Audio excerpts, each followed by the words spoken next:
والقلم نشهد أن لا إله إلا الله وحده لا شريك له ونشهد أن سيدنا وحبيبنا ومولانا محمدا عبده ورسوله الذي أرسله بالحق بشيرا ونذيرا وداعيا إلى الله بإذنه وسراجا منيرا فقد قال الله تعالى في كلامه المجيد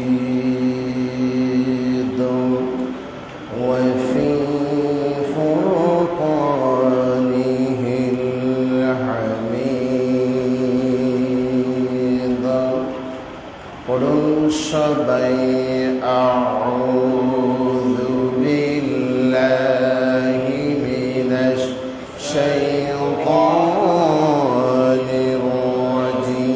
الرجيم بسم الله الرحمن الرحيم هو الذي بعث في الأمين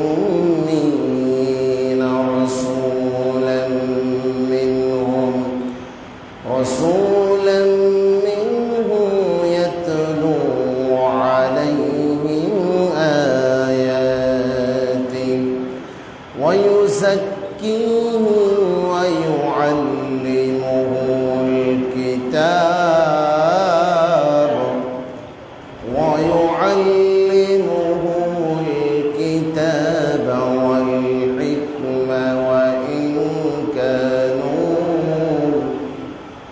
وإن كانوا من قبل لفي ضلال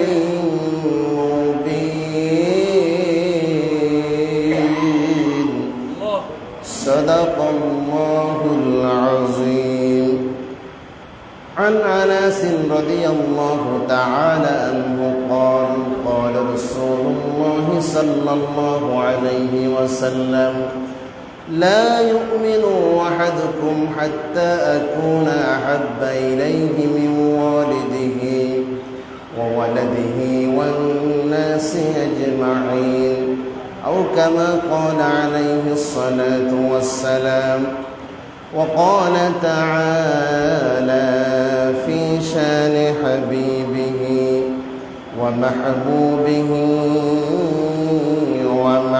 ومعشوقه إن الله وملائكته يصلون على النبي يا أيها الذين آمنوا صلوا عليه وسلموا تسليما اللهم سيدنا مولانا محمد وعلى آله مولانا आकाश होते चाँद न मिलो मामिनार कोले आकाश होते चाँद न मिलो मामिनार कोले आधार राते उठलो जेनो चाँदेर चेराग जोले अल्लाहुम्मा सल्ली अला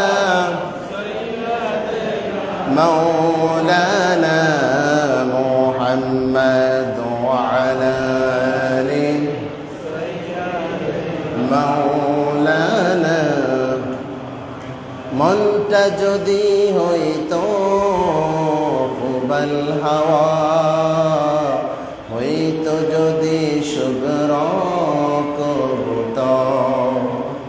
মনটা যদি হইতো কুবাল হাওয়া, হইতো যদি শুভ্র কবুতর, মেঘের ডানায় পাঠিয়ে দিতাম, মেঘের ডানায় পাঠিয়ে দিতাম মদিনারি পথে, যেথায় আমার প্রিয় নবী ঘুমায় নিরন্তর, যেথায় আমার প্রিয় রাসূল ঘুমায় নিরন্তর। আল্লাহুম্মা সাল্লি আলা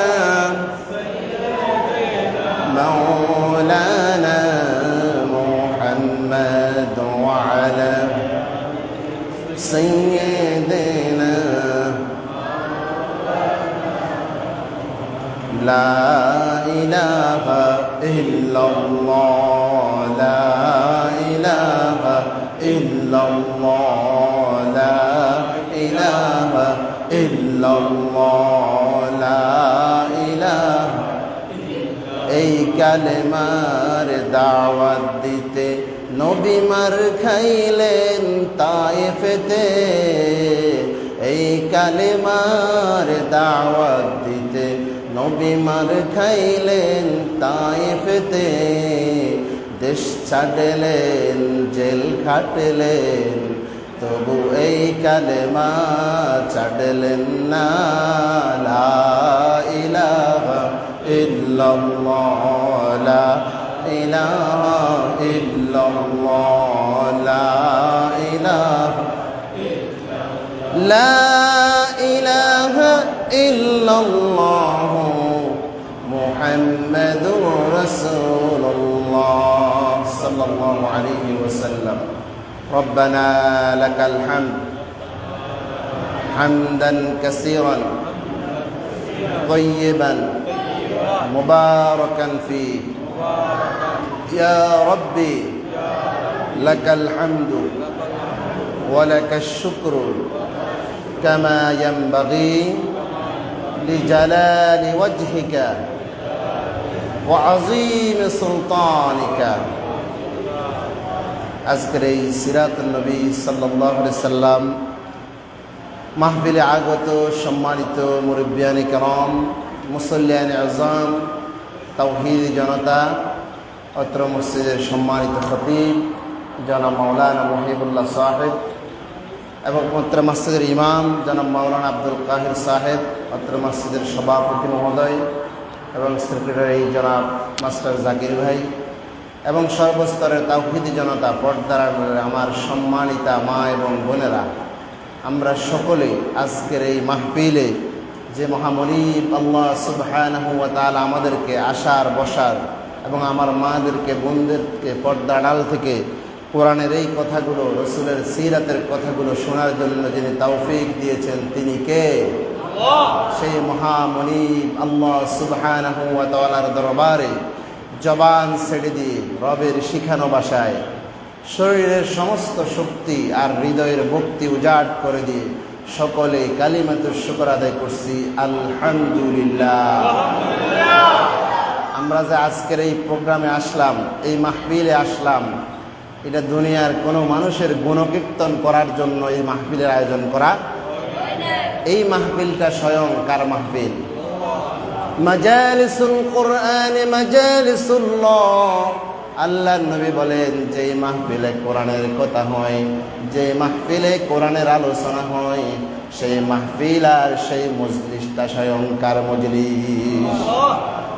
যতক্ষণ পর্যন্ত কোন জায়গায় কোরআনের আলোচনা চলে, রাসূলুল্লাহর হাদিস থেকে আলোচনা চলে, নবী বলেন নাযালাত আলাইহিমুর রাহমা, আসমান থেকে রহমত নাজিল করেন কে? ওয়া গাশিয়াত আলাইহিমুল মালায়েকা, আল্লাহর ফেরেশতারা এই মসজিদের চতুর্দিকে রহমতের বেষ্টনী দিয়ে আছেন। যতক্ষণ এই আলোচনা চলমান থাকবে আসমান থেকে রহমত নাজিল করবেন কে? সুতরাং আমরা যারা আজকের এই প্রোগ্রামে আসতে পেরেছি, একদিকে এটা আল্লাহর ঘর, কারণ দুনিয়ার মধ্যে রাসূল বলেছেন আহাব্বুল বিলাদি ইলাল্লাহি মাসাজিদুহা ওয়া আবগাদুল বিলাদি ইলাল্লাহি আসওয়াকুহা, নবীজি বলেন আল্লাহর কাছে দুনিয়ার মাঝে সবচেয়ে প্রিয় জায়গা হলো আল্লাহর ঘর মসজিদ। ওয়া আবগাদুল বিলাদি ইলাল্লাহি আসওয়াকুহা, আর দুনিয়ার মাঝে আল্লাহর কাছে সবচেয়ে নিকৃষ্ট জায়গা হলো বাজার। কি এখন কি বাজারে যাওয়া বন্ধ করে দিবেন? বাজারে যাব আমরা, বাজারে যাওয়ার মাঝেও আসার মাঝে লেনদেনের মাঝে যদি রাসূলুল্লাহর তরিকা অনুসরণ করা হয় তাহলে বাজারে যাওয়া ইবাদত, বাজার থেকে ক্রয় বিক্রয় করা ব্যবসা করা ইবাদত, ঠিক না?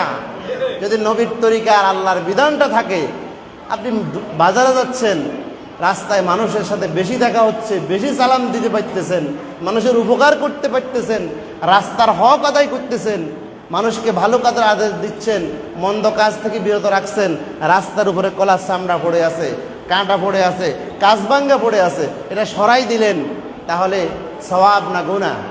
ওগুলা রাস্তার হক, রাস্তার কি? কিন্তু আমরা মাঝে মাঝে এমন হই, রাস্তায় চামড়া দেখছি কলার, নিজে হাঁটি চলে গেছি, ফিসল খাইছি অথবা উন্ডুস খেয়েছি, কিন্তু এটা ফালাই নাই। কিন্তু আল্লাহ নবী বলছে রাস্তার হক হইল রাস্তা থেকে কফুল আজা আনিত তরিক, রাস্তা থেকে কষ্টদায়ক জিনিসটা কি করে ফেলতে হবে। তাহলে বাজারে আসা যাওয়ার পথেও আপনার ন্যাক আমল করার সুযোগ আছে না নেই? সম্মানিত মুসল্লিয়ানে কেরাম, প্রিয় তাওহীদি জনতা, আজকে আমরা এমন এক মহামানবের জীবনী আলোচনা করার জন্য আজকের এই মাহফিলের আয়োজন করা হয়েছে, যিনি হচ্ছেন গোটা বিশ্বের সমস্ত মানুষের জন্য আদর্শ। সুবহানাল্লাহ। আমার রাসূলের জীবনী আজকে থেকে ১৫০০ বছর পর্যন্ত রাসূলুল্লাহর জীবনী লেখা হচ্ছে, আলোচনা হচ্ছে, শুধুমাত্র যারা রাসূলের জীবনী জন্ম থেকে মৃত্যু পর্যন্ত, রাসূলের টয়লেটে যাওয়া থেকে বের হওয়া পর্যন্ত, রাসূলুল্লাহর পারিবারিক জীবন, সামাজিক জীবন, রাষ্ট্রীয় জীবন, মদিনা রাষ্ট্রের প্রেসিডেন্ট হিসেবে রাসূলুল্লাহর প্রেসিডেন্টের দায়িত্ব পালন করার জীবন, নবুয়তের আগের জীবন, পরের জীবন, ৬৩ বছরের গোটা জীবনী যারা লিপিবদ্ধ করেছেন, আসমাউর রিজাল যারা লিখেছেন, তাদের সংখ্যা হবে ১,০০,০০০-এরও বেশি। সুবহানাল্লাহ। আমার রাসূল জনাবে মুহাম্মদুর রাসূলুল্লাহ সাল্লাল্লাহু আলাইহি ওয়াসাল্লাম, আমরা যারা রাসূলের জীবনী আলোচনা করি, আরও যারা করেছেন, আরও যারা করবেন, কিয়ামত পর্যন্ত রাসূলুল্লাহর জীবনী আলোচনা যারাই করছে বা করবে, আসলে রাসূলুল্লাহর জীবনী আলোচনা করে কেউ শেষ করতে পারবে না, শুধুমাত্র রাসূলুল্লাহর আলোচনার সূচনা হয়েছে। সুবহানাল্লাহ। কারণ আল্লাহর নবীর সম্পর্কে, নবীজির চরিত্র সম্পর্কে আম্মা জানা আয়েশা সিদ্দিকা রাদিয়াল্লাহু তাআলা আনহাকে জিজ্ঞাসা করা হয়েছে, কাইফা কানা খুলুক রাসূলিল্লাহি সাল্লাল্লাহু আলাইহি ওয়াসাল্লাম। নবীজির সাহাবীরা জিজ্ঞাসা করেছেন, আম্মা জান আল্লাহর নবীর চরিত্র কেমন? আম্মা জান আয়েশা বলেছেন, তোমরা কি কোরআন পড়ো নাই, কোরআন অধ্যয়ন করো নাই, কোরআন তেলাওয়াত করো নাই? গোটা কোরআন হলো রাসূলুল্লাহর চরিত্র। সুবহানাল্লাহ। রাসূলুল্লাহর চরিত্র হলো কি? গোটা কোরআন। কোরআন। রাসূলের স্ত্রীরা বলতেন, আল্লাহর নবী যখন হাঁটেন আমাদের কাছে মনে হয় কোরআন হাঁটতেছে। সুবহানাল্লাহ।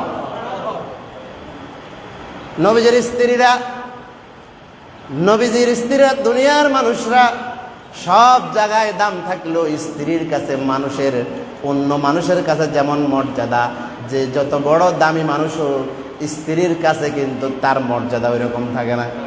কারণ স্ত্রী একটা স্বামীর ভিতর বাহির সব জানে, স্বামী কেমন ভালো না মন্দ, স্বামীর ব্যবহার কেমন, আচরণ কেমন, তার ইনকাম হালাল না হারাম সব জানেন কে? মায়ের চেয়েও বেশি জানেন কে? কিন্তু আমার নবী বলেছেন, তোমাদের মাঝে ওই লোকটা সবচেয়ে উত্তম যে লোকটা তার স্ত্রীর কাছে উত্তম।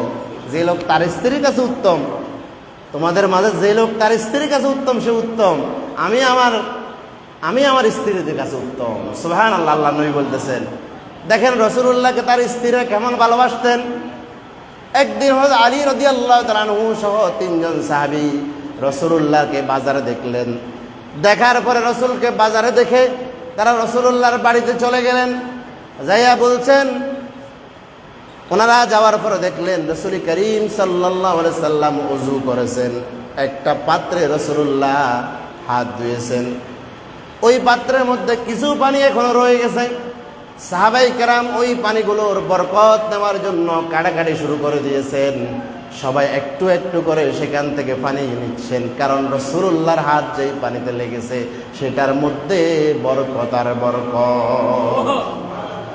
ভিতর থেকে আল্লাহর নবীর স্ত্রীরা বললেন, ও নবীর সাহাবীরা, রাসূলুল্লাহর রেখে যাওয়া রাসূলুল্লাহর হাত লাগা পানি সবটুকু কি তোমরা নিয়ে যাবে নাকি? তোমার মায়েদের জন্য, তোমাদের মায়েদের জন্য কি রাসূলুল্লাহর বরকতওয়ালা পানি রাখবে না? সুবহানাল্লাহ। আমার নবী বাহিরে যেমন ভিতরেও তেমন। নবীজির চরিত্র দুই রকম ছিল না। পৃথিবীর এমন কোন নেতা পাবেন, এমন কোন লিডার পাবেন, এমন কোন মহামনীষী পাবেন যে তার অনুসারীদেরকে, তার কর্মীদেরকে বলতে পারবে, আমার মধ্যে দিনের আলোতে যা দেখতে পাও, রাতের আঁধারে যা দেখতে পাও, সবগুলো খুলে খুলে মানুষের কাছে বর্ণনা করে দাও। এরকম কোন লিডার মুহাম্মদ ছাড়া আর আছে নাকি? সাহাবায়ে কেরাম বলেছেন, ইয়া রাসূলুল্লাহ, আমরা কি আপনার দিনের কথাগুলো তো মানুষের কাছে বলি, রাত্রিবেলা আপনার মধ্যে যা যা দেখি? আল্লাহর নবী বললেন, ও আমার সাহাবীরা, ও আমার স্ত্রীরা, দিনের বেলা তোমরা আমার মাঝে যা দেখতে পাও, রাতের বেলা যা দেখতে পাও, সবগুলো খুলে খুলে মানুষের সামনে বর্ণনা করে দাও। সুবহানাল্লাহ। আমার রাসূলের চরিত্র দুই রকম ছিল না, বাহিরে যেমন ভিতরে তেমন। পরিবারে গেলে একজন আদর্শ স্বামী, সন্তানের কাছে একজন আদর্শ বাবা, সমাজের কাছে একজন আদর্শ সমাজ সেবক, রাষ্ট্রের কাছে একজন আদর্শ প্রেসিডেন্ট। সুবহানাল্লাহ। এখন আসেন, আমার নবীকে আল্লাহ তাআলা যে উদ্দেশ্যে এই দুনিয়ায় পাঠালেন, রাসূলুল্লাহ সাল্লাল্লাহু আলাইহি সাল্লামের যখন রবিউল আউয়াল মাস আসে, আমাদের মাঝে দুইটা গ্রুপ হয়ে যায়। কয়টা গ্রুপ? কেউ কয় সিরাতুন নবী জিন্দাবাদ, কেউ কয় মিলাদুন নবী জিন্দাবাদ, কেউ কয় মিলাদুন নবী জিন্দাবাদ, কেউ কয় সিরাতুন নবী, কেউ কয় জিন্দাবাদ, কেউ কয় নিফাত যাক। নাউজুবিল্লাহ বলেন। এই দুই গোষ্ঠীর এক গোষ্ঠীও ঠিক নেই। মিলাদুন নবী মানে হলো নবীজির জীবনী, নবীজির জন্ম বৃত্তান্ত, নবীজি কোন বংশে জন্মগ্রহণ করেছেন, আব্বাকে মাকে, কখন দুনিয়া আসলেন, এটা রাসূলুল্লাহর মিলাদ, রাসূলুল্লাহর বংশ পরিচয়, রাসূলুল্লাহর জীবনী, রাসূলুল্লাহর গোটা জীবনে রসুল কোন কাজ করেছেন, রসুল কিভাবে কথা বলেছেন, কিভাবে চলেছেন, রসুল কিভাবে সমাজ পরিচালনা করেছেন, স্ত্রীদের সাথে কেমন ব্যবহার করেছেন, এতিমদের সাথে কেমন ব্যবহার করেছেন, বন্ধুদের সাথে কেমন ব্যবহার করেছেন, কিভাবে আল্লাহর রসুল সমাজের বিচার কায়েম করেছেন, কিভাবে আল্লাহর রসুল রাষ্ট্রের প্রেসিডেন্ট হিসেবে দায়িত্ব পালন করেছেন, এগুলা হলো রসুলুল্লাহর সিরাত। সুবহানাল্লাহ। কিন্তু মানুষ আল্লাহর নবীর জীবনী, নবীজির জন্ম বৃত্তান্ত আমরা সকলেই জানি। আল্লাহ রাব্বুল আলামিন তার হাবিব জনাব মুহাম্মদুর রাসূলুল্লাহ সাল্লাল্লাহু আলাইহি ওয়াসাল্লামকে 570 খ্রিস্টাব্দের 12 রবিউল আউয়াল মক্কার সম্ভ্রান্ত বংশে আল্লাহর নবী মা আমিনার উদরে আব্দুল্লাহর ঔরসে আল্লাহর নবীকে আল্লাহ তাআলা পাঠালেন। এই ইতিহাস আমাদের জানা। নবীজি যখন দুনিয়া আসলেন, দুনিয়ায় আসার 6 মাস আগে আল্লাহর নবীর আব্বাজান আব্দুল্লাহ দুনিয়া থেকে বিদায় নিয়ে চলে গেছেন। নবীজি যখন দুনিয়া আসলেন, এতিম বালক শিশু মুহাম্মদ সাল্লাল্লাহু আলাইহি ওয়াসাল্লাম, নবীজির মাঝে কেমন বরকত সেটা দেখেন। আরবের প্রথা অনুযায়ী কোনো আরব দেশে কোনো সন্তান জন্মগ্রহণ করলে বিশুদ্ধ আরবি ভাষা শিক্ষার জন্য তাদেরকে মক্কার উপকণ্ঠে বিশুদ্ধ ভাষা শিক্ষার জন্য দাত্রী মায়েরা এসে নিয়ে যেত। আমার নবীর ক্ষেত্রেও তাই হয়েছিল। নবীজি দুনিয়া আসার পরে সেই সাদি বনু সাদ গোত্রের মহিলারা সকলে অনেকে আসলেন, তাদের সাথে আসলেন রাসূলুল্লাহর দুধ মাতা হযরতে হালিমাতুস সাদিয়া রাদিয়াল্লাহু তাআলা আনহা। সকলে আসলেন, কিন্তু হালিমার বাহনটা ছিল, তার চলাচলের যেই বাহনটা ছিল এটা ছিল একবারে দুর্বল। সকলে হালিমার আগে আগে চলে গেল। হালিমা অনেক দেরিতে মক্কায় পৌঁছলেন। পৌঁছার পরে তিনি যেহেতু দেরিতে গিয়েছেন, তিনি কোনো সন্তান পান নাই। কারণ তারা যেই সন্তানকে নিয়ে লালন পালন করবে, 4-5 বছর পর্যন্ত দুধ পান করাবে, এটার জন্য ওই সন্তানের বাবা বা মায়েরা তার পরিবারের পক্ষ থেকে ওই মহিলারে তারা কিছু হাদিয়া দেয়, কিছু টাকা পয়সা দেয়, কিছু সম্মানই দেয়। হযরত হালিমা চিন্তা করলেন, কোন সন্তান সবাই পেয়েছে, আমার বান্ধবীরা, আমার সহপাঠীরা সবাই এক একটা বাচ্চা নিয়ে চলে গেছে, আমি তো কোনো বাচ্চা পাই নাই। রাসূলুল্লাহর দাদা আব্দুল মুত্তালিব বললেন, ও হালিমা, আমার এই ঘরে আমার এক এতিম নাতি রয়েছে, যদি তোমার মনে দয়া লাগে তুমি আমার নাতিরে নিয়ে যেতে পারো। হালিমা বলছে, চিন্তা করলাম, স্বামীর সাথে পরামর্শ করলাম, যদিও ছেলেটার বাবা নাই, যেহেতু কোনো সন্তান পাই নাই, খালি হাতে এলাকায় ফিরে যাওয়ার চেয়ে এই এতিম বালকটারে একটু দেখি, তারা নিয়ে যাওয়া যাবে নাকি। রাসূলুল্লাহর ঘরে হালিমা বললেন, আমি যখন আল্লাহর নবীর ঘরে ঢুকলাম, নবীজি শিশু নবী মুহাম্মদ সাল্লাল্লাহু আলাইহি ওয়াসাল্লামের চেহারা মোবারকের দিকে তাকালাম, আমার মনে হলো দুনিয়ার সকল সৌন্দর্য আল্লাহ রাব্বুল আলামিন শিশু নবী মুহাম্মদের চেহারায় দিয়ে দিয়েছে। আমার মনে হলো মুহাম্মদ সাল্লাল্লাহু আলাইহি ওয়াসাল্লামের চেহারার দিকে তাকালাম, আর সূর্যের চন্দ্রিমা রাতের পূর্ণিমা রাতের চাঁদের কথা মনে পড়ে গেল। আমার মনে হলো পূর্ণিমা রাতের চাঁদের আলোর চেয়ে মুহাম্মদুর রাসূলুল্লাহর চেহারার উজ্জ্বলতা আরো বেশি। তিনি বলছেন, আমি শিশু মুহাম্মদকে কোলে নিলাম, পুরো দিন সফর করে আমি যে ক্লান্ত হয়ে গেছি, ক্লান্ত শ্রান্ত এই আমার শরীর, খুব কঠিন অবস্থা, আমার কাছে খুব অসহায় লাগছে, কষ্ট লাগছে। এই অবস্থায় শিশু নবী মুহাম্মদ সাল্লাল্লাহু আলাইহি ওয়াসাল্লামকে কোলে নেওয়ার সাথে সাথে গোটা দিনের পরিশ্রম আর ক্লান্তি মুহূর্তের মধ্যে আমার থেকে বিদায় নিয়ে গেল। আমি মুহাম্মদ সাল্লাল্লাহু আলাইহি ওয়াসাল্লামকে সাথে নিয়ে আমার সেই দুর্বল বাহনে উঠলাম। উঠার পরে দেখা গেল আমার বাহনটা আগের সে সবল হয়ে গেল। আমার সমস্ত বান্ধবীদেরকে পিছনে ফেলে সবার আগে আমি আমার ঘরে ফিরে আসলাম। এরপরে আমি জমিনের মাঝে আমার সাথীরা, আমার সহপাঠীরা, আমার বান্ধবীরা তাদের বকরিগুলো, তাদের গরুগুলো, তাদের পশুগুলো তারা বাঁধে। তারা যেই জমিনে বাঁধে দেখা যায় কোনো ঘাস নাই, তাদের বকরিগুলার ওলানের মধ্যে, স্তনের মধ্যে দুধ নাই। কিন্তু আমি মুহাম্মদ সাল্লাল্লাহু আলাইহি ওয়াসাল্লামকে যখন আমার ঘরে নিয়ে আসলাম, নিয়ে আসার সাথে সাথে আমি যেই জমিনের মধ্যে আমার বকরিগুলোকে ঘাস খাওয়ানোর জন্য বাঁধি, দেখা যায় সবার আগে আমার বকরিগুলো খাবার খেয়ে পেট ভরে যায়। সুবহানাল্লাহ। আমার যে বকরিগুলো এত দুর্বল ছিল, যাদের স্তনে দুধ ছিল না, দেখা যায় শিশু নবী মুহাম্মদ সাল্লাল্লাহু আলাইহি ওয়াসাল্লামকে ঘরে আনার সাথে সাথে আমার এই দুর্বল বকরিগুলোর স্তনের মধ্যে বরকত আর বরকত দিয়া দুধ দিয়ে ভরে দিলেন কে? এই পর্যন্ত আসার একটা উদ্দেশ্য আছে এই কথাটা বলার। শিশু নবী মুহাম্মদ সাল্লাল্লাহু আলাইহি ওয়াসাল্লাম যে মায়ের দুধ পান করতেছেন, তিনি কি নবীজির আপন মা নাকি দুধ মা? কি মা? আল্লাহর নবীর মা দুধ মা হালিমাতুস সাদিয়াহ। তার আরেকটা সন্তান সাথে ছিল, কারণ আরেকটা সন্তান আছে বলেই তো তার স্তনে কি আছে? দুধ আছে। আল্লাহর নবীর মা হালিমাতুস সাদিয়া, দুধ মা হালিমা বলছেন, আমি অনেকদিন চেষ্টা করেছি শিশু মুহাম্মদ সাল্লাল্লাহু আলাইহি ওয়াসাল্লামকে, নবী মুহাম্মদকে আমার দুইটা স্তন থেকে আমি দুধ খাওয়ানোর জন্য অনেক চেষ্টা করেছি, কিন্তু আল্লাহর নবী একটা স্তনের দুধ খেতেন, আরেকটা স্তনের দুধ খেতেন না। তিনি জানতেন তার আরেক দুধ বোন আছে, দুধ ভাই আছে, তার জন্য তিনি এই দুধ রেখে দিতেন। অনেকদিন আমি মুহাম্মদ সাল্লাল্লাহু আলাইহি ওয়াসাল্লামের মুখে দুইটা স্তন দিয়েছিলাম, কিন্তু কোনোদিন জোর করেও শিশু নবীকে আমি দুইটা স্তনের দুধ খাওয়াতে পারি নাই। এখানে আমাদের জন্য শিক্ষা কি?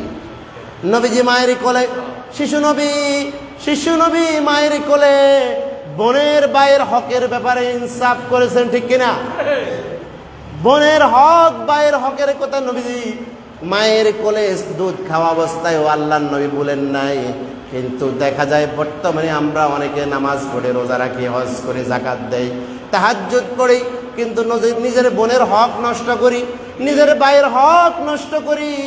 আবার এমন অনেক বাবারা রয়েছেন যারা নিজের সন্তানদের হক নষ্ট করি, কোনো সন্তানকে বেশি দেই, কোনো সন্তানকে কম দেই, কোনো মেয়েরে বেশি দিই, কোনো মেয়ের ছেলেরে বেশি দিই, অথবা ছেলেদেরকে দিই, মেয়েদেরকে দিই না। দুইটার একটাও ঠিক নেই, দুইটার একটাও ঠিক নাই। আল্লাহ বলেন, ইউসিকুমুল্লাহু ফি আওলাদিকুম লিযযাকারি মিসলু হাজ্জিল উনসাইন। আল্লাহ তারা বন্টন করে দিয়েছেন, তোমাকে আল্লাহর এই বন্টনের উপর হাত দেওয়ার তোমার কোনো অধিকার নাই।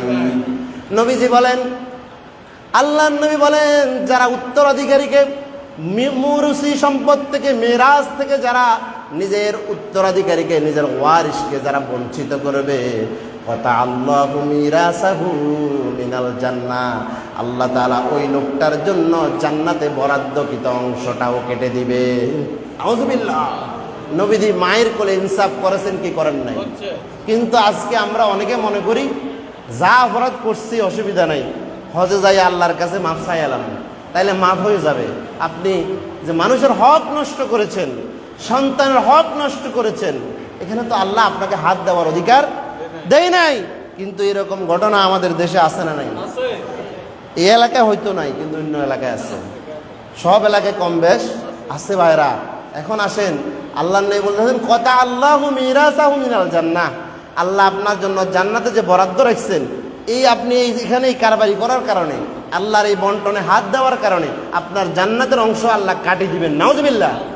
এখন যারা যে বেঁচে আছেন, যদি কারোর সাথে এই ধরনের সমস্যা থাকে, নিজে জীবিত থাকতে সমস্যা সমাধান করার দরকার আছে না নাই? কারণ আমরা তো জান্নাতের ওয়ারিস। কিসের ওয়ারিস? আল্লাযীনা ইয়ারিসুনাল ফিরদাউসা। আমরা জান্নাতের ওয়ারিস হব। আল্লাহ তো কয়, যদি এরকম কাজ করি থাকো, তাহলে জান্নাতে তোমার অংশ আমি কাটিয়ে দিলাম। কি করে দিলাম? তাহলে জীবিত থাকতে এই কাজ করতে হবে। যে আয়াতটি আমি আপনাদের সম্মুখে পড়েছিলাম সূরা জুমা থেকে, আল্লাহর নবীকে আল্লাহ তাআলা কেন পাঠালেন? আল্লাহ বললেন, হুয়াল্লাযী বা'আসা ফিল উম্মিয়িনা রাসূলাম মিনহুম ইয়াতলু আলাইহিম আয়াতি। কার কথা? কার? এই কথাগুলো কার? কোরআনের আয়াত যখন তেলাওয়াত হয় আপনার সামনে, আমার সামনে, আল্লাহর নবী বলেছেন, যখন তোমাদের সামনে, আল্লাহ বলেছেন, যখন তোমাদের সামনে কোরআন তেলাওয়াত হয়, যদি কোরআনের আয়াত যখন তেলাওয়াত হয়, তোমাদের কাজ হলো ইজা কুরিয়াল কোরআন ফাসতামিউ লাহু ওয়ানসিতু লাআল্লাকুম তুরহামুন। যখন কোরআনের আলোচনা হয়, কোরআন তেলাওয়াত হয়, তোমাদের দায়িত্ব হলো মনোযোগ দিয়ে কি করো? শুনো, শ্রবণ করো, আর চুপ থাকো। কি থাকো? লাআল্লাকুম তুরহামুন। তাহলে আল্লাহর কি পাবা? রহমত পাবা। ইন্নামাল মুমিনুনা আল্লাযীনা ইযা যুকিরাল্লাহু ওয়াজিলাত কুলুবুহুম ওয়া ইযা তুলিয়াত আলাইহিম আয়াতুহু যাদাতুহুম ঈমানা। কার কথা? আল্লাহ বললেন, যখন মুমিন তো তারা, ইমানদার তো তারা, যাদের সামনে আল্লাহর কোরআন তেলাওয়াত হয়, কোরআনে আলোচনা হয়, আল্লাহর কোরআনের তেলাওয়াত শুনে, আলোচনা শুনে তাদের অন্তরটা প্রকম্পিত হয়। আর কোরআনের আলোচনার তেলাওয়াত শোনার পরে আল্লাহ তাআলা তাদের ঈমানটা আরো বাড়িয়ে দেয়। সুবহানাল্লাহ। অনেক মানুষ আছে দেখবেন, নিজে কোরআন পড়তে পারে না, আরেকজনের তেলাওয়াত করতেছে, শুনলে চোখের পানি ঝরে। আছে না নাই? এটা আল্লাহর কোরআনের মুজিজা। কোরআন তার হৃদয়ের মধ্যে আপনার একটা প্রভাব সৃষ্টি করেছে, তার হৃদয়ে নাড়া দিয়েছে। আল্লাহ তাআলা বললেন, তিনি সে মহান সত্তা যিনি তার রাসূলকে প্রেরণ করেছেন। হুয়াল্লাযী বা'আসা ফিল উম্মিয়িনা রাসূলাম মিনহুম, যিনি তার নবী উম্মি নবীকে প্রেরণ করেছেন। কেন প্রেরণ করেছে? রাসূলাম মিনহুম ইয়াতলু আলাইহিম আয়াতি, যেন তিনি তোমাদের কাছে, তাদের কাছে আল্লাহর কোরআন তেলাওয়াত করে যেন তাদেরকে শোনাতে পারেন। আল্লাহর কোরআন তেলাওয়াত করে যেন শোনাতে পারেন। আর এই কোরআনের তেলাওয়াত জাতির সামনে তিনি শোনানোর মধ্য দিয়ে জাতিকে কোরআনের শিক্ষা জাতির মাঝে প্রচারের মধ্য দিয়ে ওয়ায়ুযাক্কিহিম, যাতে করে কোরআন দেয়া তিনি সমাজের কলুষিত ব্যবস্থাকে ধ্বংস করে সমাজের মানুষদেরকে যেন তিনি পুত পবিত্র করতে পারেন। আল্লাহ বললেন, তিনি রসুল পাঠিয়েছেন, তিনি তোমাদের কাছে আল্লাহর আয়াতগুলো, কোরআনের কথাগুলো মানুষের কাছে শিক্ষা দিবেন, তেলাওয়াত করে শোনাবেন, কোরআনের চর্চা সমাজে, রাষ্ট্রে পরিচালনা করবেন, প্রসার করবেন। আর এই কোরআন দিয়ে তিনি কি করবেন?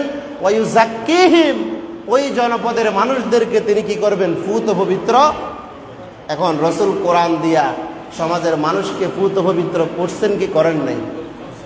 কারণ এমন একটা সময় আমার রসুল এই দুনিয়াতে এসেছে, যেই যুগটাকে ইতিহাসের ভাষায় বলা হয় আইয়ামে জাহিলিয়াতের যুগ। কিসের যুগ? আইয়ামে জাহিলিয়াতের যুগ। যেই যুগে মানুষের কোনো দাম ছিল না, যেই যুগে নারীর কোনো সম্মান ছিল না, যেই যুগে নারী কন্যা সন্তান হলে তারে জীবন্ত কবর দেওয়া হতো, ঠিক না? আল্লাহ কোরআনে বললেন আল্লাহ কিয়ামতের ময়দানে যে কন্যাদেরকে জীবন্ত কবরে দেওয়া হয়েছে, আল্লাহ তাদেরকে বলবেন কোন অপরাধে তোদেরকে হত্যা করা হলো, তোদেরকে জীবন্ত কবরে দেওয়া হলো। যেই সময় নারীর কোনো দাম ছিল না, মানুষকে পশুর মতো গরু ছাগলের মতো রশি দিয়া বেঁধে বাজারে নিয়ে মানুষদেরকে বিক্রি করা হতো। এমন একটা সময় আল্লাহ নবী এই দুনিয়ায় আসলেন।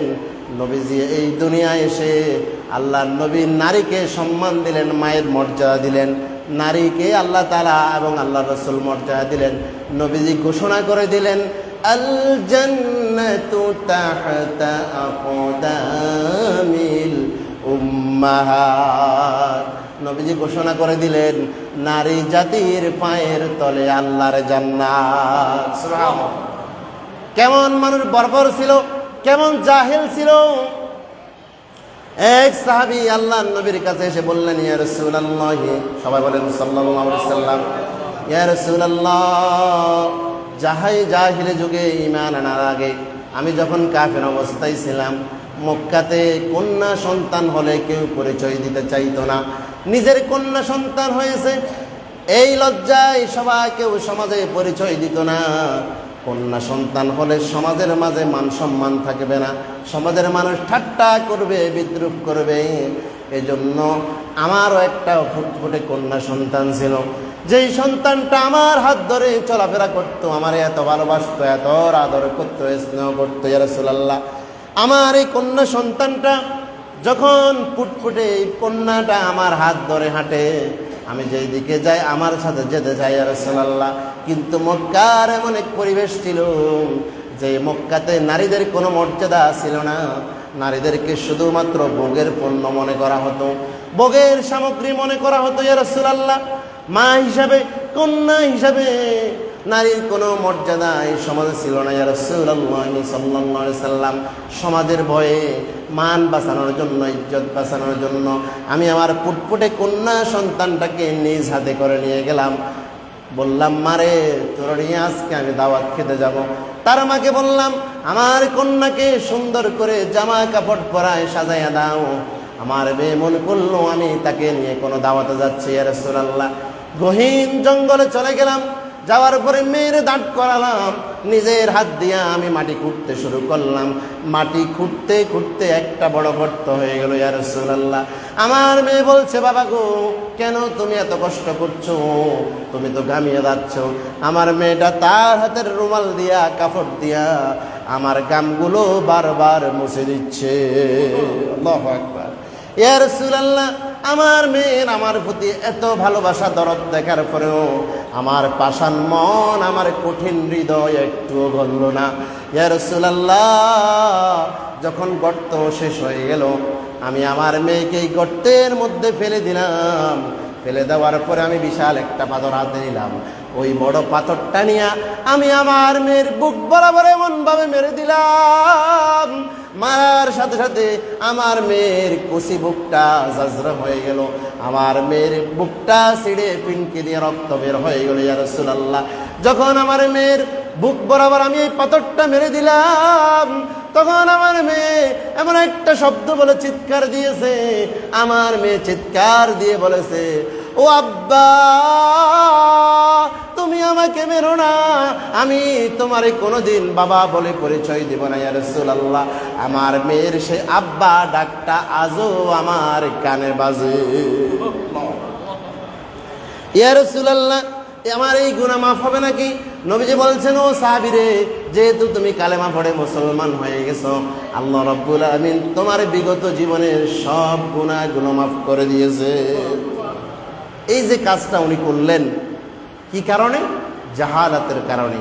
ওনার মাঝে তখন ঈমানের নূর প্রবেশ করে নাই। আপনি কোথায় যাবেন যেই লোকের ব্যাপারে আল্লাহর নবী বলেছেন লাউ কানা নাবিয়্যাম মিন বা'দি লাকানা উমর। আল্লাহু আকবার। নবীজি বলেন এই দুনিয়াতে আমার পরে যদি আল্লাহ তাআলা কাউকে নবী হিসাবে পাঠাতেন তাহলে হযরত ওমরকে আল্লাহ তাআলা নবী বানাই দিতেন। সুবহানাল্লাহ। সেই ওমর ইসলাম কবুলের আগে তিনিও আল্লাহর নবীকে মারতে গেছেন কি জান নাই? কারণ কি তার ভিতরে তখন ঈমানের নূর প্রবেশ করে না, ঈমানের নূর ছিল না। হযরত ওমর ফারুক রাদিয়াল্লাহু তাআলা বিশ্ব নবীকে মারার জন্য যাচ্ছিলেন, পথিমধ্যে সাহাবীরা জিজ্ঞাসা করছেন, ও ওমর তুমি কোথায় যাচ্ছ, কোথায় দৌড়াচ্ছ? বলছে মুহাম্মদ সাল্লাল্লাহু আলাইহি সাল্লামকে মারার জন্য যাচ্ছি। বলছে মুহাম্মদকে মারার জন্য যাবা, আগে নিজের বোনের খবর নাও, বোনের স্বামীর খবর নাও, তোমার পরিবারের লোকেরা তো কালিমা পড়ে মুসলমান হয়ে গেছে। ওমর রাদিয়াল্লাহু তাআলা বোনের বাড়িতে গেলেন, যায় দেখলেন বোন কোরআন তেলাওয়াত করতেছে, তাহা মা আনসালনা আলাইকাল কুরআনা লিতাশকা। আল্লাহু আকবার। তার অর্থ হলো যে হে রাসূল, আমি আপনার কাছে এজন্য কোরআন নাজিল করি নাই যে আপনার কাছে কোরআন থাকবে, কোরআন থাকার পরে আপনি হতভাগা হবেন, দুর্ভাগা হবেন, আপনার ভাগ্য পরিবর্তন আর উন্নয়নের জন্য আমি আল্লাহ কোরআন নাজিল করেছি। সুবহানাল্লাহ। ওমর রাদিয়াল্লাহু তাআলা আনহু রাগের চোটে বোনকে কঠিন মার দিলেন, বোনের স্বামীকে মার দিলেন। বলছেন যে মারার পর ওনার একটু যখন হুঁশ আসলো, হায়রে কেন আমি এদেরকে মারলাম, রক্তাক্ত হয়ে গেল, ওদের রক্ত জমিনে পড়ছে। বলছে বোন আমি মনে হয় ভুল করে ফেলছি, আমি যখন আসছি তোমরা তখন কি একটা জানা তেলাওয়াত করতেছিলে, সুবহানাল্লাহ। ওই তেলাওয়াতটা আমার কানে এখনো বাজতেছে, আমার হৃদয়ে এই তেলাওয়াতটা আমার হৃদয়ের মধ্যে একটা আবেগ তৈরি করেছে, সুবহানাল্লাহ। আবার তেলাওয়াত করো। বোন ফাতেমা বলছে ভাই তুমি অপবিত্র মানুষ, তুমি মুশরিক, তুমি গোসল করো, ওযু করে আসো, তার আগে তোমাকে আমরা কোরআন শোনাতে পারবো না। কোরআন শুনতে হলে তোমার ওযু গোসল করে পরিষ্কার হয়ে আসতে হবে। এই এক ঘটনা। সেদিন ওমর রাদিয়াল্লাহু তাআলা মানসিকভাবে ইসলাম কবুলের জন্য তার একটা মানসিকতা তৈরি হলো। তিনি সেই দিন বললেন, ও বোন আর ভগ্নিপতি, তোমরা আমারে নিয়ে চলো মুহাম্মদুর রাসূলুল্লাহর দরবারে। সুবহানাল্লাহ। তার আগে আরেকদিন হয়তো ওমরের মতো মানুষ আল্লাহর নবীকে মারার জন্য গেলেন। যাই ওমর দেখছেন নবীজি নামাজের মধ্যে আছেন। হয়তো ওমর চিন্তা করলেন আল্লাহর নবী তো এখন নামাজে আছে, এই মুহূর্তে নবীজিকে আক্রমণ করা যাবে না। উনি বললেন, যদিও কাফের তখনও মুসলমান হয় নাই, কিন্তু নামাজ পড়তেছে দেখে তিনি কি করলেন, সম্মান করলেন, শ্রদ্ধা করলেন। আল্লাহর নবী তেলাওয়াত করতেছেন, ওমর পিছনে দাঁড়ায় দাঁড়ায় বলে, মুহাম্মদ সাল্লাল্লাহু আলাইহি সাল্লাম দুনিয়ার কোনো ভার্সিটিতে পড়ালেখা করে নাই, দুনিয়ার কোনো শিক্ষকের কাছে তিনি ছাত্র হিসেবে পড়ালেখা করেন নাই, কারণ আমার নবী বলেছেন ইন্নামা বুইসতু মুআল্লিমান, এই দুনিয়ায় এসেছি আমি শিক্ষক হিসাবে। সুবহানাল্লাহ। ওমর রাদিয়াল্লাহু তাআলা দাঁড়ায় দাঁড়ায় চিন্তা করেন, মুহাম্মদুর রাসূলুল্লাহ সাল্লাল্লাহু আলাইহি সাল্লাম কি সুন্দর করে মিলায়া কথা বলে, যে আয়াতগুলো তেলাওয়াত করে এত সুন্দর তেলাওয়াত করে মুহাম্মদ। ওমর দাঁড়ায় চিন্তা করতেছেন, নিশ্চয় মুহাম্মদুর রাসূলুল্লাহ সাল্লাল্লাহু আলাইহি সাল্লাম এত সুন্দর কথা কিভাবে বলে, নিশ্চয় মুহাম্মদকে কোনো জিনে মনে হয় শিখায় দেয়। কোনো কে শিখায়? জিনে শিখায়। কে শিখায়? উনি দাঁড়ায় দাঁড়ায় চিন্তা করতেছেন। আল্লাহ নবী এমন একটা আয়াত তেলাওয়াত করলেন, ওমর বুঝলেন এই আয়াতের মধ্যে আমার কথার জবাব আছে। সুবহানাল্লাহ। আল্লাহ নবী পড়লেন, ইন্নাহু লাকাউলু রাসূলিন কারীম। ওমর চিন্তা করেছে এটা কে শিখায়? জিনে শিখায়। কে শিখায়? নবীজি তেলাওয়াত করলেন, ইন্নাহু লাকাউলু রাসূলিন কারীম। এটা এক মহান বার্তাবাহকের বর্ণনা। ওমর বলছেন, কিরে আমি চিন্তা করি কি, আমার মনের প্রশ্নের জবাব দে ওমর, কিভাবে এত সুন্দর করে মিলায় বলতে পারে। সুতরাং মুহাম্মদ সাল্লাল্লাহু আলাইহি সাল্লাম মনে হয় কবি, মনে হয় কি কবি হয়ে গেছে। ওমরের চিন্তার সঙ্গে সঙ্গে আমার রাসূল তেলাওয়াত করলেন, ওয়া وما هو بقول شاعر قليلا ما تؤمنون। তুমি যে চিন্তা করেছো মুহাম্মদ কবি হয়ে গেছেন, না, মুহাম্মদ কবি নয়, মুহাম্মদ সাল্লাল্লাহু আলাইহি ওয়াসাল্লাম কবি নয়। তোমরা খুব কম লোকেরা ঈমান এনে থাকো, বিশ্বাস করে থাকো।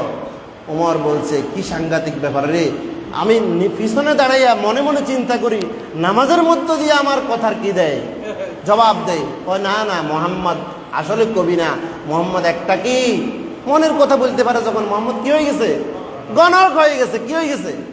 আল্লাহ নবী এই চিন্তার সাথে তেলাওয়াত করলেন, ওয়ালা বিকাউলি কাহিনিন কলিলাম মা তাযাক্কারুন। ওই মুহাম্মদ সাল্লাল্লাহু আলাইহি ওয়াসাল্লামকে যে তোমরা যে গণক মনে করছো, তুমি মুহাম্মদ গণক নয়, তোমরা খুব কম লোকেরা উপদেশ গ্রহণ করে থাকো। ওমর কয়, কি সাংঘাতিক ব্যাপার, যেটা চিন্তা করি সেটার জবাব এসে যায়। বললাম জিনের কথা, প্রতিবাদ আসলো তেলাওয়াতে। মনে করলাম কবি, সেটারও প্রতিবাদ আসলো। মনে করলাম গণক, সেটারও প্রতিবাদ আসলো। তো তাহলে এটা কি, তাহলে এটা ওমরের প্রশ্ন এখনো যায় নাই। অর্থাৎ কোরআনের তেলাওয়াত যত শুনছে, ইসলাম আস্তে আস্তে তার হৃদয়ের মধ্যে জায়গা করে নিচ্ছে। সুবহানাল্লাহ। ওমর ভাবছে এটা কি, নবীজি তেলাওয়াত করলেন, তানজিলুম মির রাব্বিল আলামিন। এটা বিশ্বজাহানের রব আল্লাহর পক্ষ থেকে নাজিলকৃত কিতাব। সুবহানাল্লাহ। ওমরের মনে এখনো শান্তি, এখনো তো ইসলাম কবুল করে নাই। ওমর কয়, সব ঠিক আছে, সব প্রশ্নের জবাব পাইছি আলহামদুলিল্লাহ, কিন্তু ওমরের মনে এখনো সন্দেহ রয়ে গেছে। মুহাম্মদ রাসূলুল্লাহ সাল্লাল্লাহু আলাইহি সাল্লাম নিজের থেকে আল্লাহর কথার সাথে কোনো কথা নিজের কথা বলে চালাই দেয় নাকি, এখনো মনে কি আছে, সন্দেহ আছে। নবীজি তেলাওয়াত করলেন, ওয়ালাউ তাকাওয়ালা আলাইনা বা'দাল লাকাবিল لأخذنا منه باليمين ثم لقطعنا منه الوتين। আল্লাহু আকবার। নবীজি তেলাওয়াত করলেন যেই কথা, সেটা সে আয়াতের অর্থ হলো, আল্লাহ বলছেন আমার নবী নিজের থেকে বানায়া একটা কথাও কোরআনের ভিতরে চালায় দেন না। আমার নবী যা বলেন তা আমার নাজিলকৃত ওহী। আমার নবী যদি তার নিজের কোনো কথাকে কোরআনের ভিতরে আমি আল্লাহর কথা বলে চালায় দিতেন, তাহলে আমি আল্লাহ আমার নবীর ডান হাতকে চেপে ধরতাম, আর ডান হাতটাকে চেপে ধরে আমি আল্লাহ আমার নবীর কণ্ঠ নালীকে আমি আল্লাহ কেটে ফেলে দিতাম। আল্লাহু আকবার। আল্লাহ তাআলা কোরআনের বিশুদ্ধতার ব্যাপারে কত কঠিন কথা বলেছেন, যে আমার রসুলের ডান হাত চেপে ধরে নবীজির কণ্ঠনালীকে আমি আল্লাহ কেটে ফেলে দিতাম। এরপরেও এক শ্রেণীর মানুষ আছে, আল্লাহর কোরআনের হক কথাগুলো শুনলে গায়ে জ্বালা পোড়া করে, আছে না নাই? কোরআন তেলাওয়াত করে, কোরআন শুনে হুজুরকে দিয়ে তেলাওয়াত করাইয়া হাদিয়া দেয়। তারপরে বাবা মারা গেছে, হুজুরকে দিয়ে খতম করায়, রমজানে নিজেও খতম করে, তারপর রমজানে তারাবিও পড়ে, কোনো সমস্যা নেই। কিন্তু আল্লাহর কোরআনের কথাগুলো, আয়াতের কথাগুলো যদি উলামায়ে কেরাম তাফসীরের ময়দানে হক কথাগুলো যদি তাফসীর সহকারে বলে, তখন এক শ্রেণীর মানুষ রয়েছে মুসলিম নামদারি মুনাফিক, যাদের গায়ের অ্যালার্জি বেড়ে যায়, আছে না নাই? আজকে মুসলমান কোরআনকে ভালোবাসে, বাসে না? সবাই আমরা ভালোবাসি। কোরআনকে আমরা কেমন ভালোবাসি? কোরআনকে আমরা রাখতে চাই এমন জায়গায়, কোরআনকে সবাই আমরা ভালোবাসি, ঠিক আছে, কিন্তু আল্লাহ বললেন এই কোরআন কেন পাঠিয়েছেন? হুদাল লিন্নাস, মানবতার হেদায়েতের জন্য, মানবতার। আর রাসূল কোরআন সমাজে শিক্ষা দিয়েছেন, প্রসার করেছেন সমাজের মানুষদেরকে পুত পবিত্র করার জন্য, সমাজ থেকে জেনা, ব্যভিচার, হত্যা, দর্শন, জুলুম এগুলাকে দূর করার জন্য। আল্লাহ রাসূল কি কোরআন দিয়া সমাজ থেকে হত্যা, দর্শন, জুলুম, অবিচার, ব্যভিচার, সুদ, ঘুষ এগুলা দূর করতে পেরেছেন কি পারেন নাই? পেরেছেন কি পারেন নাই? আল্লাহর নবী নবুয়ত পেয়েছেন কত বছর বয়সে? 40 বছর বয়সে। নবুয়তের আগেও রাসূল করিম সাল্লাল্লাহু আলাইহি সাল্লাম সমাজের মানুষের উন্নতির জন্য, সমাজের মানুষের ভালোর জন্য রাসূল চিন্তা করেছেন কি করেন নাই? তখনও রাসূল একটা সংগঠন কায়েম করছে, যেই সংগঠনের নাম কি ছিল? মাশাআল্লাহ, আপনারা বলতে পারছেন হিলফুল। তখন রাসূলুল্লাহর বয়স কত? 17। কত? 17 বছর বয়সে রাসূল মক্কার যুবকদেরকে নিয়ে একটি সংগঠন কায়েম করলেন, যেটার নাম ছিল হিলফুল ফুজুল বা হালফুল ফুজুল, শান্তি সংঘ। এটার কাজ হলো সমাজের অন্য সংগতিগুলো দূর করা, সমাজের মানুষের আত্মমানবতার সেবায় এগিয়ে আসা। কিন্তু রাসূল এই কাজটা 17 থেকে 40 কত বছর হইল? 23 নি? এই 23 বছর রাসূল কাজ করছে। সমাজের মানুষের কেমনে ভালো হবে, রাসূল সবসময় চিন্তায় ধ্যানমগ্ন থাকতেন। মাঝে মাঝে হেরা গুহায় চলে যেতেন, কিন্তু রাসূলুল্লাহ চেষ্টার মাঝে কোনো ত্রুটি ছিল না। রাসূলুল্লাহর পরিকল্পনা সঠিক ছিল, কিন্তু রাসূল সফল হতে পারেননি, কারণ তখন রাসূলুল্লাহর কাছে আল্লাহর কোরআন এখনো আসে নাই। রাসূলের কাছে যখন কোরআন আসলো, বিশাল ইতিহাস।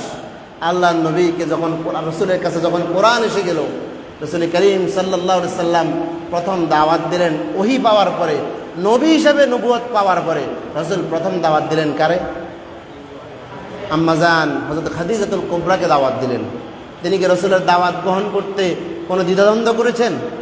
দাওয়াত দেওয়ার সাথে সাথে তিনি কি করেছেন? কবুল করেছেন। এটার আগে পরে অনেক কথা। বন্ধুদের মাঝে যার কাছে সবচেয়ে প্রিয় বন্ধু হলো আবু বকরকে তিনি দাওয়াত দিয়েছেন, হাসাতো ভাই আলীকে দিয়েছেন, কৃতদাস যায়েদ ইবনে হারেসাকে দাওয়াত দিয়েছেন। এভাবে দাওয়াত দিচ্ছেন। দাওয়াতগুলা কি গোপনে না প্রকাশ্যে? প্রথম অবস্থায় গোপন না প্রকাশ্যে? সব গোপনে। গোপনে চলতেছে 3 বছর। ক বছর? এরপরে আস্তে আস্তে একটু প্রকাশ্যে গেলেন। রাসূলকে মক্কার লোকেরা উপাধি দিয়েছিল কি? আল আমিন। কি বলেছিল? as-সাদিক। এখন রাসূল গোপনে দাওয়াত দিচ্ছেন, এখনো তেমন সমস্যা নেই। আল্লাহ তাআলা কোরআনে আয়াত নাযিল করে দিলেন, ইয়া আইয়ুহাল মুদ্দাথির কুম ফানদির ওয়া রাব্বাকা ফাকাব্বির। আল্লাহ বলেন, হে রাসূল, হে বস্ত্র মুড়ি দিয়ে শয়নকারী, কুম, আপনি কি করেন? উঠুন, দাঁড়ান, এবং আপনার আত্মীয়স্বজন, পরিবারের লোক, পাড়া প্রতিবেশী, সমাজের লোক, দেশের লোক, তাদেরকে আপনি কি করেন? সতর্ক করেন। কি করেন? তাদেরকে সতর্ক করেন, তাদেরকে আমার দ্বীনের দাওয়াত দেন, তাদেরকে জাহান্নাম থেকে বাঁচানোর জন্য আপনি কাজ করেন। ওয়া রাব্বাকা ফাকাব্বির। এবং যেই সমাজে সব মানুষগুলা বাপদাদার ধর্মে লিপ্ত, যেই সমাজে মানুষগুলা মূর্তি পূজায় লিপ্ত, আপনি তাদেরকে ঘোষণা করে দেন দুনিয়ার কোনো বাপদাদার ধর্ম আর চলবে না, কোনো মানুষের পূজা চলবে না, আর বাপদাদার ধর্ম এখন থেকে শেষ। ওয়া রাব্বাকা ফাকাব্বির। আপনার রবের শ্রেষ্ঠত্ব ঘোষণা দিন। সুবহানাল্লাহ। আপনার রবের স্লোগান দিন, আল্লাহু আকবারের ধ্বনি মানুষের কর্ণকুহরে পৌঁছে দিন।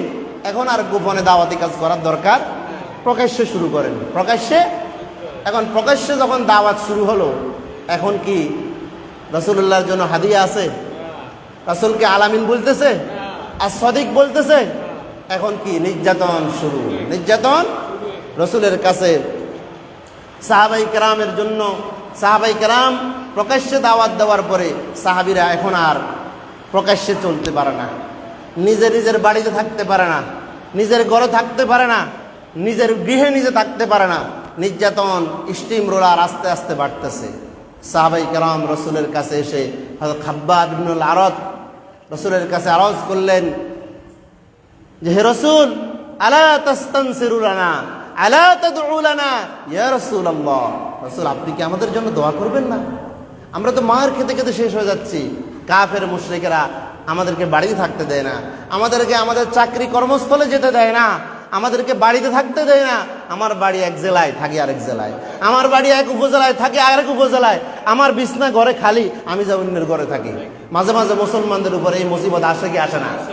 ইমানদারদের উপরে এই পরীক্ষা আসে কি আসে না? আল্লাহর নবী সাহাবায়ে কেরামের ক্ষেত্রে যেটা হয়েছে, যারা রাসূলুল্লাহর এই দাওয়াতি মিশনের যারা কাজ করবে, তাদের প্রতি এরকম জুলুম আর নির্যাতন আসবে। এটা আল্লাহর ওয়াদা। আল্লাহ বলছেন, আহাসিবান নাসু আন ইউতরাকু আন ইয়াকুলু আমান্না ওয়া হুম লা ইফতানুন। লোকেরা কি মনে করছে আমি কিছু নামাজ পড়ি, কিছু রোজা রাখি, আল্লাহর প্রতি ঈমান এনেছি, রাসূলের প্রতি ঈমান এনেছি, এই কথা বললে তারা ছেড়ে দেওয়া হবে, তারা জান্নাত দিয়ে দেওয়া হবে? আল্লাহ বললেন, অবশ্য আমি আল্লাহ তাদেরকে কি করব? পরীক্ষা করব। কি করব? পরীক্ষা করব, পরীক্ষা অনেকভাবে। ওয়ালা নাবলুওয়ান্নাকুম বিশাইইম মিনাল খাউফি ওয়াল জু ওয়া নাকসিম মিনাল আমওয়াল ওয়াল আনফুসি ওয়াত থামারাত ওয়া বাশশিরিস সাবিরিন। এক এক সময় এক এক ধরনের পরীক্ষা হবে। এখন রাসূল করিম সাল্লাল্লাহু আলাইহি ওয়াসাল্লাম এবং সাহাবায়ে কেরামের প্রতি জুলুম বাড়লো। খাব্বাব বলতেছে, রাসূল আপনি দোয়া করবেন না আমাদের জন্য, আমরা তো মায়ের খেতে খেতে শেষ হয়ে যাচ্ছি। আল্লাহর নবী কি করলেন? নবীজি বললেন, ও খাব্বাব, তোমরা বড়ই তাড়াহুড়া করতেছো, ফাইন্নাকুম তাস্তাজিলুন, তোমরা বড় তাড়াহুড়া করছো। তোমাদের আগে যারা এই দুনিয়ায় কালেমার দাওয়াত দিয়েছে, যারা মানুষের কাছে আল্লাহর দ্বীনের দাওয়াত দিয়েছে, যারা আল্লাহর বিধান আল্লাহর দ্বীন কায়েমের জন্য কাজ করেছে, তাদের অবস্থা এমন হয়েছে, আম হাসিবতুম আন তাদখুলুল জান্নাহ ওয়ালাম্মা ইয়াতিকুম মাসালুল লাযিনা খালাউ মিন ক্বাবলিহিম মাসাতহুমুল বাসাউ ওয়াদ-দাররাউ ওয়া যুলজিলু হাত্তা ইয়াকুলার রাসূল। এমন একটা অবস্থা হয়েছে, তাদের উপর জুলুম আর নির্যাতন এত বেশি চাপিয়ে দেওয়া হয়েছে, এমন কোনো অত্যাচার নাই যা তাদের প্রতি করা হয় না। লোহার চিরুনি দিয়া তাদের শরীর থেকে হাড় আর মাংসগুলো আলাদা করা হয়েছে। এই কঠিন অবস্থা যখন চলছিল, ঈমানদার এবং সেই যুগের যেই নবী আল্লাহ দুনিয়াতে পাঠিয়েছেন, তারা বলেছিল, মাতা নাসরুল্লাহ, আল্লাহর সাহায্য কখন আসবে, আল্লাহর সাহায্য কখন আসবে। আল্লাহ বলেন, আলা ইন্না নাসরাল্লাহি করিব, আল্লাহ বললেন জেনে রাখো আল্লাহর সাহায্য অতি নিকটে, অতি কাছে। এই কঠিন অবস্থায়ও তারা ঈমান ছাড়ে নাই, ঈমান ছাড়ে নাই। তারা দিনের দাওয়াত দেওয়া থেকে এক চুলো নড়ে নাই। ও আমার সাহাবীরা, তোমরা বড়ই তাড়াহুড়া করছো। এমন একটা সময় আসবে যখন সমাজে কোরআন প্রতিষ্ঠিত হয়ে যাবে, কোরআনের রাজ কায়েম হয়ে যাবে। হাত্তা ইয়াসিরার রাকিবু মিন সানা ইলা হাদরামাউত, নবীজি বললেন ইয়েমেনের রাজধানী সানা থেকে হাজরামাউত পর্যন্ত একটা সুন্দরী রূপসী রমণী একাকী হেঁটে যাবে। তাকে ইফটিজিং করা তো দূরের কথা, তাকে দর্শন করা তো দূরের কথা, কোনো মানুষ তার দিকে চোখ তুলে তাকাবারও সাহস পাবে না। সুবহানাল্লাহ। তবে শর্ত হলো, সমাজে কি প্রতিষ্ঠিত হইতে হবে, কোরআন কায়েম হতে হবে, দিন রাষ্ট্রীয়ভাবে প্রতিষ্ঠিত হতে হবে। রাসূল বললেন, তখন দেখা যাবে কোনো নারীর দিকে কেউ চোখ তুলেও তাকাবে, নারী একাকী যাবে। যখন ইসলামী স্টেট কায়েম হলো মদিনায়, রাত্রিবেলা সাহাবীরা দেখতেছেন এক মহিলা হাঁটি যেতেছে। সবাই মহিলারা দেখে জিজ্ঞাসা করলো, ও মহিলা, গভীর রাতে তুমি ব্যাগ, টাকা পয়সা, স্বর্ণ গহনা নিয়ে হাঁটি যেতেছ, তোমার কি একটু ভয় করে না? তুমি কোথা থেকে কোথা যাচ্ছ? বলছে, আমি ইয়েমেনের রাজধানী সানা থেকে রওনা দিয়েছি, হাজরামাউত আমার গন্তব্যস্থল। আল্লাহু আকবার। সাহাবীরা বলছে, তখন রাসূলুল্লাহ সেই কথা আমাদের মনে পড়ে গেছে। রাসূল বলছে, তোমরা তাড়াহুড়ো করতেছো, তোমরা মাইর খায় অধৈর্য হয়ে যেতেছো, এটা তো আল্লাহ তোমাদেরকে পরীক্ষা করতেছেন। কিন্তু এমন এক সময় আসবে, সমাজে যখন, রাষ্ট্রে যখন সংবিধান আল কোরআন হয়ে যাবে, যখন রাষ্ট্রটা ইসলামী রাষ্ট্র হয়ে যাবে, তখন নারীরা, পুরুষরা সবাই যার যার অধিকার সে ফিরে পাবে, কারো প্রতি কোনো জুলুম হবে না। এখন সাহাবীরা বলছে, ইয়া রাসূলুল্লাহ, এখন তো আমরা থাকতে পারতেছি না, কি করি?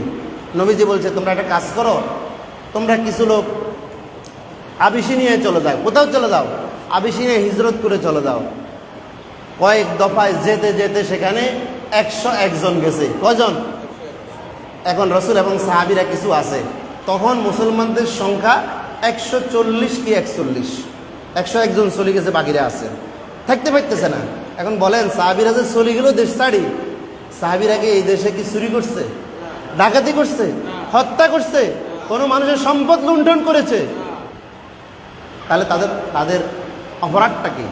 তাদের অপরাধ হলো মানুষের কাছে আল্লাহর দ্বীনে দাওয়াত দিয়েছে। কি দিয়েছে? আল্লাহর দ্বীনে দাওয়াত দিয়েছে। তারা সেখানে চলে গেল, যাওয়ার পরেও সেখানেও শান্তি নাই। মক্কা থেকে আমর ইবনুল আস সহ 2 জনকে পাঠানো হলো আবিসিনিয়ার বাদশার কাছে। আবিসিনিয়ার বাদশা নাজ্জাশীর রাজদরবারে বলছে যে, আপনার দেশে আমাদের এলাকা থেকে 101 জন মানুষ এসেছে, যারা সবচেয়ে নিকৃষ্ট মানুষ, সবচেয়ে খারাপ মানুষ, তাদের বিরুদ্ধে যত অপবাদ দেওয়া দরকার অপবাদ দিল। কারণ মক্কায় তখন ক্ষমতায় রাসূলুল্লাহ নাকি আবু জাহেলের গোষ্ঠী, ইসলাম নাকি কাফেররা? আচ্ছা, মক্কায় তখন ক্ষমতায় কারা, মুসলমানেরা না কাফেররা? তো তাইলে যখন ক্ষমতায় আছে, তখন তো সাদারে কালো বানানো যায়, নিরপরাধীরে অপরাধী বানানো যায়। বিশ্ববিখ্যাত মুফাসসিরকে দর্শক বানিয়ে দুনিয়া থেকে বিদায় করে দেওয়া যায়, ঠিক না? কারণ ক্ষমতা থাকলে সাদারে কালো, কালোরে সাদা, অপরাধীরে নিরপরাধী বানানো যায়, সেই চিত্র আমরা দেখেছি। সেই যুগেও ছিল, এই যুগেও আছে। এখন তারা যাইয়া রাসূলের সাহাবীদের বিরুদ্ধে যা বলা দরকার বাদশারে বলছে। বাদশা কয় শুধু তোমাদের কথা শুনলাম, কিন্তু মুহাম্মদের অনুসারী সাহাবীদের কিছু কথাও আমি শুনতে চাই। বলছে ঠিক আছে। তাদের মধ্য থেকে ডাক দেওয়া হলো রাজ দরবারে ঢোকার জন্য রাসূলুল্লাহর চাচাতো ভাই হযরত জাফর বিন আবি তালিবকে, সুবহানাল্লাহ, যিনি মুতার যুদ্ধে শাহাদাত বরণ করেছেন, 3 শহীদের 1 শহীদ। উনি গেলেন যায় রাজ দরবারে। উনি বলছেন, রাজা গো, ও আবিসিনিয়ার বাদশা, আমাদের বিরুদ্ধে যত অভিযোগ তারা দিয়েছে, আমরা কোনো অভিযোগের আমি প্রতিবাদ করব না, শুধু আমি আপনাকে আমাদের কোরআনুল কারীম থেকে কিছু তেলাওয়াত করে শোনাতে চাই। সুবহানাল্লাহ। হযরত জাফর বিন আবি তালিব কোরআনুল কারীমের সূরা মারিয়াম থেকে সুললিত কণ্ঠে কিছু তেলাওয়াত করে বাদশাহ নাজ্জাশীকে শোনালেন। আবিসিনিয়ার বাদশা বলছেন, কি সাংঘাতিক কোরআন আমারে শোনাইলা, জীবনে অনেক ধর্মের তেলাওয়াত শুনেছি, কিন্তু আমার হৃদয়টা কখনো বিগলিত হয় নাই। আজকে তুমি তোমাদের কোরআন থেকে যে অংশটা আমার তেলাওয়াত করে শোনালা, আমার অন্তরটা বিগলিত হয়ে গেছে, মনটা নরম হয়ে গেছে। ও মক্কা থেকে আসা মক্কার কূটনৈতিকেরা, তোমরা তোমাদের দেশে চলে যাও। তোমরা যে আমার জন্য যে ঘুষ নিয়ে আসছো, উপটোকন নিয়ে আসছো, সেটাও তোমরা নিয়ে যাও। আর মুহাম্মদ রাসূলুল্লাহর অনুসারী যারা আছে, তারা সবাই আজ থেকে বাদশাহ আবিসিনিয়ার রাজ দরবারের মেহমান হিসেবে তারা থাকবে। সুবহানাল্লাহ। দেশে থাকতে পারে নাই, দেশে আসার পরও আবার কয় কি কয়, এদেরকে দেশ থেকে বাহির আবিসিনিয়া থেকে দেশে নিয়ে শাস্তি দেব। আল্লাহ তাআলা তাদেরকে রাজ দরবারে কি বানাই দিলেন? মেহমান। এটা করলেন কে? আল্লাহ তাআলা করলেন। এখন আমার রসুল যখন এই অবস্থা চলতে চলতে চলতে চলতে আরো সামনে গেল, রাসূলুল্লাহর বয়স যখন 49-50 গেল, তখন রাসূলের দাওয়াতি কাজ আরো বাড়ে না কমে? বাড়ে না কমে? এখন মক্কার লিডাররা সবাই বসলো, মুহাম্মদুর রাসূলুল্লাহ এবং তার সাহাবীদেরকে আর মক্কার বাতাসে আল্লাহর দ্বীনের দাওয়াত দিতে দেওয়া কি করতে হবে? তারা সিদ্ধান্ত নিল রাসূল এবং সাহাবায়ে কেরামকে, তারা বলল তাদেরকে জেলখানায় বন্দী করতে হবে। কোথায় বন্দী করতে হবে? তারা আল্লাহর নবী এবং সাহাবায়ে কেরামকে শিয়াবে আবি তালিব নামক জেলখানায় 3 বছর বন্দী রাখলো। দুনিয়ার জেলখানায় তো রাষ্ট্রীয়ভাবে খাবারের মান কম হলেও কিছু খাবার দাবারের ব্যবস্থা রাষ্ট্রের পক্ষ থেকে থাকে কি থাকে না? কথা বলেন, থাকে কি থাকে না? আত্মীয় স্বজন মাঝে মাঝে যাইয়া সপ্তাহ 10 দিন 15 দিন পরে যাইয়া জেলখানার পিসিতে টাকা জমা দিয়ে আসতে পারে কি পারে না? কিন্তু আল্লাহ নবী এবং সাহাবায়ে কেরামকে এমন জেলখানায় বন্দী করা হলো যেখানে বাহির থেকে খাবার সরবরাহ বন্ধ করে দেওয়া হলো। আল্লাহু আকবার। নবীজি এবং সাহাবায়ে কেরাম গাছের পাতা, গাছের চামড়া খেয়ে খেয়ে জীবন ধারণ করলো। নিজেদের জমানো খাবার সব শেষ হয়ে গেল। এই কঠিন অবস্থা যখন চলছিল, 3 বছর পার হয়ে গেল, আল্লাহর নবী চাচা আবু তালেবকে ডেকে বললেন, চাচা গো, 3টা বছর পর্যন্ত বিনা অপরাধে আমি এবং আমার সাহাবীরা মক্কার কাফের লিডারদের বানানো জেলখানায় বন্দী থাকলাম। ও চাচা, আপনি কাফেরদের লিডারদেরকে যায় বলেন, তারা যেই আইন করে আমার বিরুদ্ধে এবং ইমানদারদের বিরুদ্ধে যে আইন করে আমাদেরকে জেলখানায় বন্দী রাখলো, চাচা, তারা তো তাদের আইনটা আল্লাহর ঘরে, কাবা ঘরে তারা ঝুলিয়ে রেখেছে। তাদেরকে যায়া বলেন, তারা আমার বিরুদ্ধে যে আইন করেছে, তাদের আইনটা উই ফোকায় খেয়ে ফেলেছে। সুবহানাল্লাহ। আইনটা কে খাই ফেলছে? উই পোকা। কে খাই ফেলছে? উই পোকা খেয়ে ফেলেছে। আবু তালেব যায়া বললেন, ও লিডাররা, ও মক্কার কাফেররা, আমার ভাতিজা মুহাম্মদ আজকে আমাকে একটা গুরুত্বপূর্ণ তথ্য দিয়েছে। আপনারা কি আমার কথা বুঝেননি? বুঝা যায়নি? কারণ আমার বাড়ি আর আপনাদের বাড়ি তো দূরে না। হ্যাঁ, আমি তো এই এলাকারই মানুষ, আমি আপনাদের এলাকা নোয়াখালীর মানুষ, এই জন্য আশা করি আমার কথা বুঝবেন আপনারা। আল্লাহর নবী এই তথ্য শুনে আবু তালিব বলছে, আমার ভাতিজা তথ্য দিয়েছে, তোমরা যে আইন করে আমার ভাতিজা এবং তার সঙ্গীদেরকে শিয়াবে আবি তালিব নামক জেলখানায় তোমরা অবৈধভাবে বন্দী করে রেখেছো, আমার ভাতিজা বলছে তোমাদের ও আইনটা ফোকাই খেয়ে ফেলেছে। যদি আমার ভাতিজার দেওয়া তথ্য সত্য হয়, তাহলে তোমরা আমার ভাতিজা মুহাম্মদকে এবং তার সাথীদেরকে এই তোমাদের অবৈধ কারাগারে বন্দী করে রাখার আর তোমাদের কোনো অধিকার নাই। আল্লাহু আকবার। কাফের লিডাররা দৌড় দিয়া চলে গেল কাবা ঘরে। একটা কথা মনে রাখবেন, কাফেররা এটা যে আল্লাহর ঘর এটা তারা জানতো। কথা বুঝছেন? কারণ বদরের যুদ্ধের দিন আবু লাহাব আবু জাহেলরাও কাবার গিলাফ ধরে দোয়া করছে না, কইছে ও রব্বুল কাবা, ও কাবার মালিক, যারা হকের পক্ষে আছে তাদেরকে বিজয় দাও। তারা হকের বিরুদ্ধে লড়াই করে আর নিজেরা হকের ডিলার দাবি করে, ঠিক না? এখন তারা অপরাধী, তারা আরেকজনের অপরাধী বানায়, তারা নিজেরা অপরাধ করে আর অপরাধটা চাপাই দেয় ইমানদারদের উপর। এখন তারা আসি দেখলো যে হ্যাঁ কথা তো সত্য, এই আইনের যত জায়গায় আল্লাহ শব্দটা আছে, এই শব্দ ছাড়া গোটা আইনটা উইফুকে খাই ফেলছে। সুবহানাল্লাহ। বলছে আবু তালেব বলছে তোমাদের ওয়াদা অনুযায়ী মোহাম্মদকে আর রাখা ছেড়ে দাও। রসুলকে তারা ছেড়ে দিলেন। মক্কাতে আরো কিছুদিন থাকলেন। অবস্থা আরো উত্তপ্ত হয়ে যাচ্ছে, অবস্থা আরো খারাপ হয়ে যাচ্ছে, অনেক নির্যাতন জুলুম চলছে। আল্লাহর নবীকে তারা সিদ্ধান্ত নিলেন, তাদের মন্ত্রণালয়ের বৈঠকে সিদ্ধান্ত হলো, তাদের মন্ত্রণালয়ের নাম ছিল দারুন নদওয়া। দারুন নদওয়া। তারা সিদ্ধান্ত নিল মুহাম্মদ রাসূলুল্লাহ সাল্লাল্লাহু আলাইহি সাল্লামকে জেলখানায় বন্দি রাখলাম। মনে করলাম মুহাম্মদ এবং তার সাথীদেরকে জেলখানায় নিলে, কিছুদিন থাকলে বাইর করে দিলে তারা আর দাওয়াতি কাজ করবে না, তারা দাওয়াতি কাজ বন্ধ করে দেবে জেলখানায় ঢুকালে। কিছু তো আবেশি নিয়ে চলে গেছে, যারা যাদেরকে জেলখানায় ঢুকালাম। এখন বাহিরে আমরা আছি উন্মুক্ত, পরিবেশটা আমাদের নিয়ন্ত্রণে আছে, আমাদের ক্ষমতা আর কোনোদিন যাবে না, আমাদের গদি আর কোনোদিন যাবে না। সুতরাং মোহাম্মদকে ভয়টায় যা দেখাইলাম, কই কাজ তো হয় না। মোহাম্মদ জেলখানা থেকে বের হওয়ার পরে দাওয়াতি কাজের স্পিরিট বাড়ছে না কমছে? বাড়িয়েছেন কে? ইউরিদুনা লিইউতফিউ নূরাল্লাহি বিআফওয়াহিহিম ওয়াল্লাহু মুতিম্মু নূরিহি ওয়ালাউ কারিহাল কাফিরুন। আল্লাহ বলেন কাফেররা চায় আল্লাহর নূরকে নিভিয়ে দিতে মুখের ফুৎকার দিয়া, মুখের বাতাস দিয়া। আল্লাহ কয় আর আল্লাহ চায় ওয়াল্লাহু মুতিম্মু নূরি, আল্লাহ চায় তার নূরকে, তার ইসলামকে, তার দ্বীনকে বিকশিত করতে, প্রতিষ্ঠা করতে, যদিও কাফেররা অপছন্দ করে, যদিও কাফেররা অপছন্দ করে। এখন যারাই যুগে যুগে ইসলামের বিরুদ্ধে যারা অবস্থান নিয়েছে, অনেকে অবস্থান নিয়েছে বিসমিল্লাহর বিরুদ্ধে। এর বিরুদ্ধে কয় সংবিধানে বিসমিল্লাহ রাখা যাবে না, সংবিধানে বিসমিল্লাহ রাখা, এই বিসমিল্লাহ খালি এই যুগের বিসমিল্লাহ ন, সুলাইমান আলাইহিস সালামের যুগে সুলাইমান চিঠি লিখছে, সেই চিঠির শুরুতে বিসমিল্লাহ ছিল কি ছিল না? উনি চিঠি লিখছিল কার কাছে? রানী বিলকিসের কাছে। সেখানে চিঠিতে উনি কি লিখছে? ইন্নাহু মিন সুলাইমানা ওয়া ইন্নাহু বিসমিল্লাহির রাহমানির রহিম। সেই সময় বিসমিল্লাহ ছিল কি ছিল না? সুতরাং বিসমিল্লাহ আগেও ছিল, এখনো আছে, ভবিষ্যতে থাকবে, থাকবে না তারা বিসমিল্লাহকে উৎখাত করতে চাইবে যারা, ঠিক না? কারণ আল্লাহকে তো কেউ উৎখাত করতে পারবে না। আল্লাহর নামকে কেউ নিষিদ্ধ করলেও এটা নিষিদ্ধ হবে না। সংবিধানে বিসমিল্লাহ নিষিদ্ধ হয়েছে, কিন্তু ইমানদাররা কি বিসমিল্লাহ ছেড়েছে? ইমানদাররা বিসমিল্লাহ বলা বেশি বাড়াই দিছে আরো। এক নাস্তিক বলছে দেখা হলে আসসালামু আলাইকুম রহমতুল্লাহ, দেখা শেষে আল্লাহ হাফেজ। কই এটা কি সংস্কৃতি? আমরা কি এটার জন্য দেশ স্বাধীন করছি? দেখলে সালাম দেয়। কি অবস্থা শুরু হয়েছে?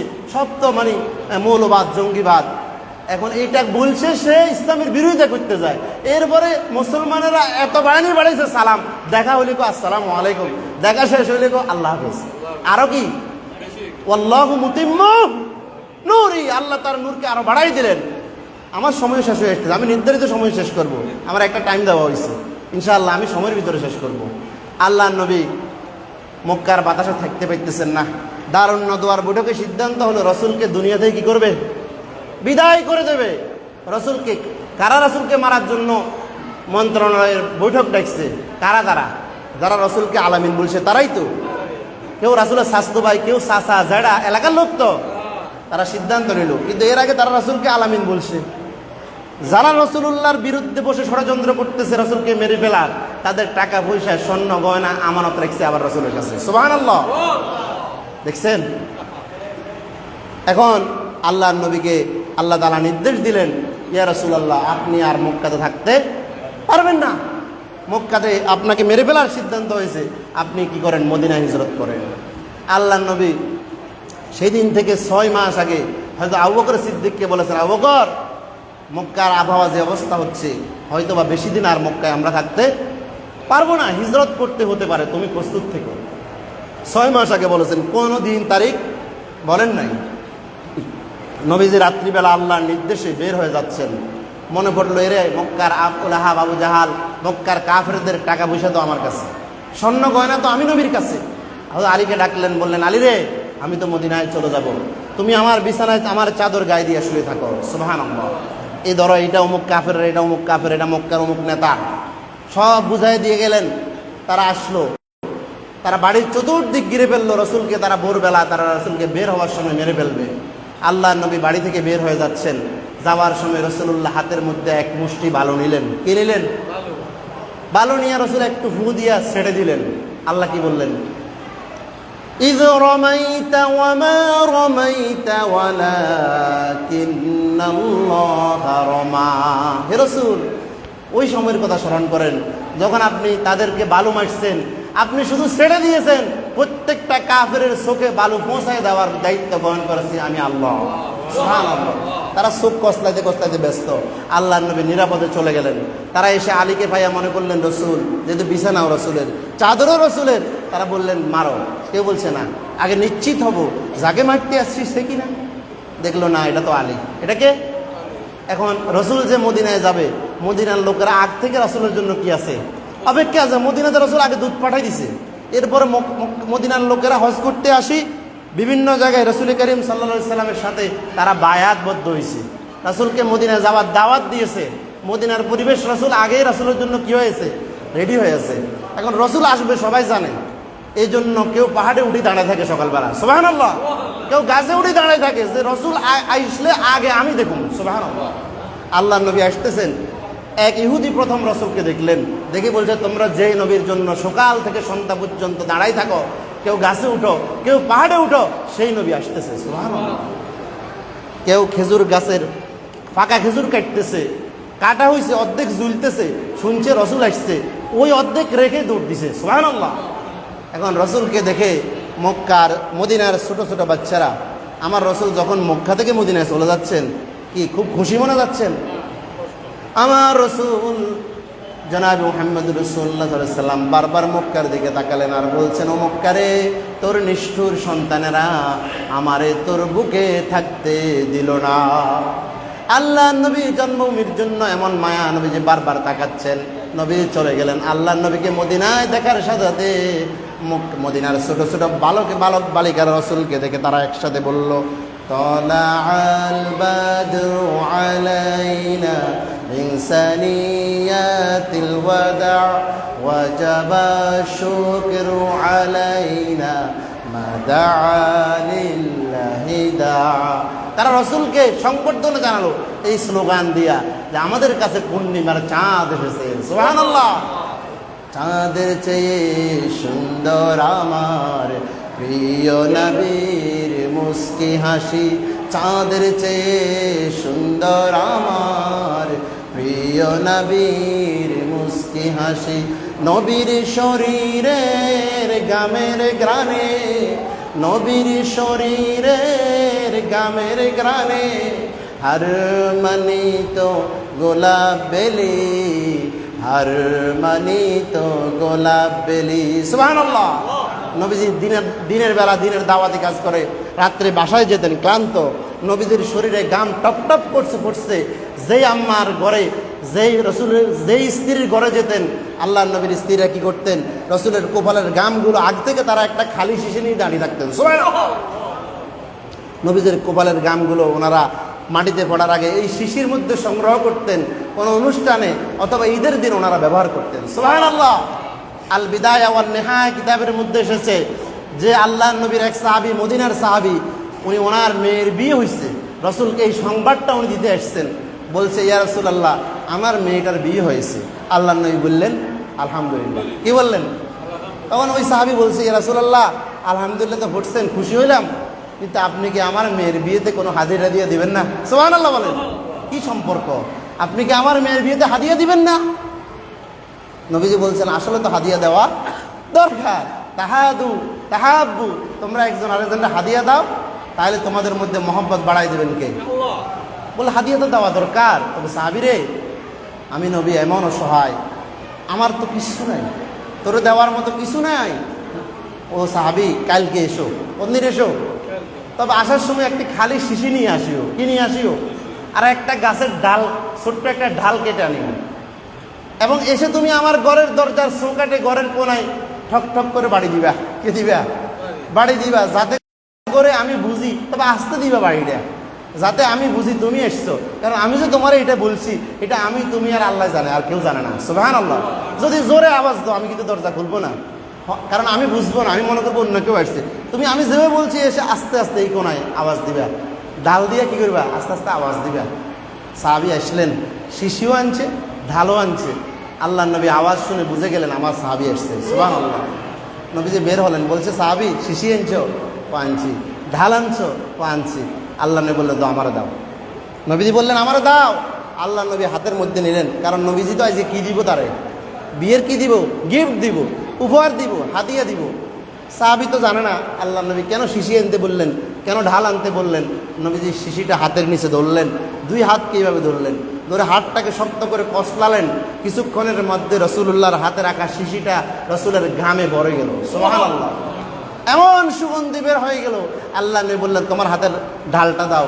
নবীজি এটাকে এখানে চুবালেন, মুখটা বন্ধ করে দিলেন, বললেন, সাহাবী রে, আমি নবীর কাছে দেওয়ার মতো এর চাইতে উত্তম কোনো উপহার না। সুবহানাল্লাহ। আল্লাহ নবী বললেন, যাও তোমার মেয়ের কাছে গিয়া বলো আমার উপহারটা পৌঁছায় দাও। রাসূল যায় বলছেন, মারে, সাহাবী বলছেন, মারে, আল্লাহ নবী তোর জন্য এমন একটা উপহার দিয়েছে, শ্রেষ্ঠ উপহার। সুবহানাল্লাহ। নবীজি তার শরীরের গামটা তোর জন্য সুগন্ধি হিসাবে দিয়েছে, যেটা দুনিয়ার সবচেয়ে সুগন্ধিদের মধ্যে শ্রেষ্ঠ সুগন্ধি। সুবহানাল্লাহ। এবং যে কিতাবের মধ্যে আসছে, ওই মেয়ে এই সুগন্ধিটা পেয়ে এত খুশি হলো, সে যখন এই সুগন্ধি ব্যবহার করে কোনো জায়গা দিয়ে যেত, মানুষ বুঝতো যে অমুক সাহাবীর মেয়ে রাসূলুল্লাহর ঘাম যুক্ত আতর মেখে রাস্তা দিয়ে গেছে। সুবহানাল্লাহ। আমার নবী জনাব মুহাম্মদ রাসূলুল্লাহ সাল্লাল্লাহু আলাইহি সাল্লাম এই পৃথিবীতে এসেছিলেন কেন? ওয়াল্লাযী আরসালা রাসূলাহু বিল হুদা ওয়া দীনিল হক লিইয়ুযহিরাহু আলাদ দীন কুল্লিহি ওয়ালাউ কারিহাল মুশরিকুন। আগের আয়াতে বললেন ওয়ালাউ কারিহাল কাফিরুন, এই আয়াতে বললেন ওয়ালাউ কারিহাল মুশরিকুন। আল্লাহ বললেন, আমি আমার রাসূলকে এই দুনিয়ায় পাঠিয়েছি কেন? মানুষ, সূরা সফ আয়াত নম্বর 9, ফুটি দেখবেন আপনারা। সূরাতুস সফ আয়াত কত? 9 নম্বর আয়াত। কোরআন শরীফ থাকলে আমি দেখি বলতাম, কারণ বিভিন্ন জায়গায় আমরা কথা বলে মানুষ বিশ্বাস করে না, কয় হুজুররা বানাই কয়। এই জন্য সূরার আয়াত নম্বর আমি বলে দিলাম, 9 নম্বর আয়াত। আল্লাহ বলেন, হুয়াল্লাযী আরসালা রাসূলাহু বিল হুদা ওয়া দীনিল হক। তিনি সেই মহান আল্লাহ, সেই মহান সত্তা, যিনি তার রাসূলকে প্রেরণ করেছেন দ্বীনে হক সহকারে, দ্বীনে সত্য, দিন সহকারে। কেন পাঠাইছেন? লিইয়ুযহিরাহু আই লিইয়ুগলিবাহু আলা সাইরিল আদিয়ানিল বাতিলা। দুনিয়ায় মানুষের তৈরি করা যত আইন, যত মতবাদ, যত পথ, যত মন্ত্র, যত তন্ত্র, কালমার্ক্স, লেনিন, সমাজতন্ত্র, পুঁজিবাদ, সব কিছুর উপরে আল্লাহর দ্বীনকে বিজয়ী করার জন্য। সুবহানাল্লাহ। নবীজি বলছে, আল্লাহ বলছে রাসূলকে পাঠাইছি দুনিয়ার মানুষের তৈরি করার জন্য, সমস্ত আইন এবং পথ মত বাতিল পথকে বাদ দিয়া সেটার উপরে আল্লাহর আইনকে কি করার জন্য, আল্লাহর দ্বীনকে কি করার জন্য, বিজয়ী করার জন্য, প্রতিষ্ঠিত করার জন্য আমি আমার রাসূলকে পাঠাইছি। তাহলে রাসূলুল্লাহ দুনিয়ায় এসেছেন আল্লাহর দ্বীনকে কি করার জন্য, বিজয়ী করার জন্য। আল্লাহর দ্বীনকে কি করার জন্য, বিজয়ী করার জন্য। রাসূল যেই সমাজে দ্বীন বিজয়ের কাজ করেছেন, সেই সমাজে কাফের মুশরিকেরা তাদের বাপ দাদার ধর্ম পালন করছে না, করছে কিনা? কিন্তু তারা কি জানতো না আল্লাহ নামে একজন রব আছে? এটা কি তারা জানতো না? জানতো নি। এটা আমি আর আপনি কইয়ে জানতো, আসলে জানতো নাকি? জানতো। তাদেরকে যখন প্রশ্ন করা হইতো, দেখেন রাসূলের সাথে তাদের দ্বন্দ্ব কখন হয়েছে, যখন রাসূল বলছে লা ইলাহা ইল্লাল্লাহ তুফলিহুন, ইয়া আইয়ুহান নাস, হে মানুষেরা, কুলু, তোমরা বলো আল্লাহ ছাড়া আইনদাতা নাই, বিধানদাতা নাই, রিজিকদাতা নাই, দুনিয়ার সব কিছু চলবে শুধুমাত্র কার আইন অনুযায়ী। এই কথাটা যখন রাসূল বলছে, তখনই দ্বন্দ্ব, তখনই কি দ্বন্দ্ব। এর আগে তাদেরকে যখন প্রশ্ন করা হয়েছে, ওয়ালা ইন সাআলতাহুম মান খালাকাস সামাওয়াতি ওয়াল আরদ, আসমান আর জমিনের স্রষ্টা কে? এই কাফেররা তখন বলছে লা ইয়াকুলুন্নাল্লাহ, তারা বলছে আসমান আর জমিনের রবের নাম কি? আল্লাহ। তাহলে তারা আল্লাহ যে আছে জানতো, আল্লাহ যা আছে তারা জানতো। তাদেরকে আবার প্রশ্ন করা হয়েছে, তাইলে তোমরা দেবদেবীর কেন পূজা করো? তারা কয় লিয়ুকাররিবুনা ইলাল্লাহি যুলফা। হাবের সব নাই কেন? লিয়ুকাররিবুনা ইলাল্লাহি যুলফা, যে এই জন্য দেবদেবীর পূজা করি। তারা আমাদেরকে আল্লাহর কোথায় নিয়ে যাব? কাছে নিয়ে যাওয়ার জন্য তাদেরকে মাধ্যম মনে করে। কি মনে করে? মাধ্যম মনে করে। অথচ আমার আল্লাহ বললেন ওয়াইজা সাআলাকা ইবাদি আন্নি ফাইন্নি করিব। ও বান্দা, আমি তোর এত নিকটে, তোর দুইটা শাহরক তোর যতটা নিকটে, আমি আল্লাহ তার চেয়েও নিকটে। কিন্তু বর্তমানে মুসলমান আল্লাহরে পাওয়ার জন্য মাধ্যম খুঁজে। সন্তানের দরকার, কেউ চলে যায় সিলেট, কেউ চলে যায় সিটাং, ইয়া খাওয়া যা কুষ্ট আজা, পেট ভরে যা, মরে এক লটকা দিয়ে যা। নাউজুবিল্লাহ বলেন। কার কাছে তুমি সন্তান চাও? সন্তান দেওয়ার মালিক কে? ইয়াহাবু লিমান ইয়াশাউ ইনাসাও ওয়া ইয়াহাবু লিমান ইয়াশাউ যুকুর। তিনি তো সেই মহান আল্লাহ, যার ইচ্ছা তারা ছেলে দেয়, যার ইচ্ছা তারা মেয়ে দেয়, আবার যার ইচ্ছা তারা ওয়া মান ইয়াশাউ আকিমা, সারা জীবন বন্ধা করে রাখে। কিন্তু তুমি ছেলের বেলায়, সন্তানের বেলায় আসছে, আল্লাহরে বাদ দিয়ে কোথায় গেছো? কোনো দরবারে গেছো, কোনো মাজারে গেছো? তাহলে আল্লাহকে তুমি সন্তান দেওয়ার মনে হয় যোগ্য মনে? তাহলে শিরিক আছে না নাই?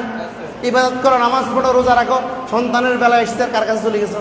দরবারে চলে গেছো, মাজারে চলে গেছো, তো চাইতে হবে কার কাছে? ইজা সাআলতা ফাসআলিল্লাহ ওয়া ইজা ইসতাআনতা ফাসতাইন বিল্লাহ।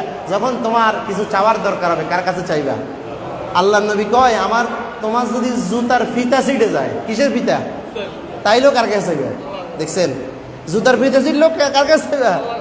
হ্যাঁ, এই জন্য ছেলে সন্তানেরা যখন কিছু চায় বলবেন যে আল্লাহকে বলো, আল্লাহই ব্যবস্থা করে দেবে। তখন সন্তান, ছোট্ট সন্তান বুঝবে কিছু না থাকলে, কোনো অভাব অভিযোগ হইলে কার কাছে কইতে হয়?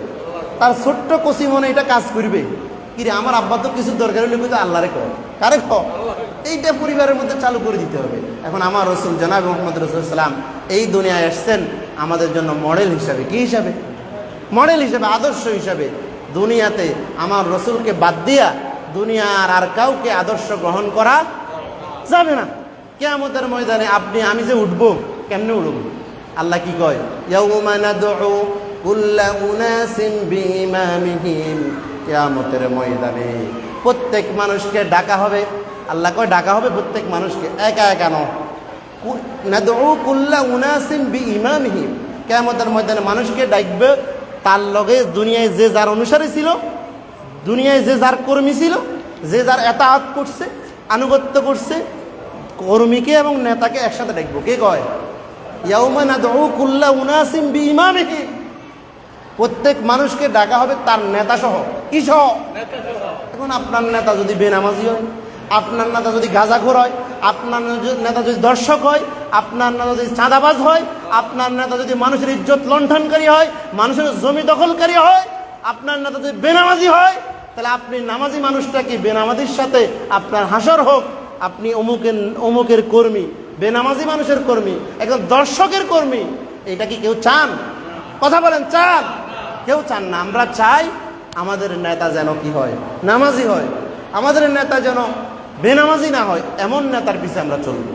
আল্লাহ বলছে ইয়া আইয়ুহাল্লাযীনা আমানু আতিউল্লাহ ওয়া আতিউর রাসূল ওয়া উলিল আমরি মিনকুম।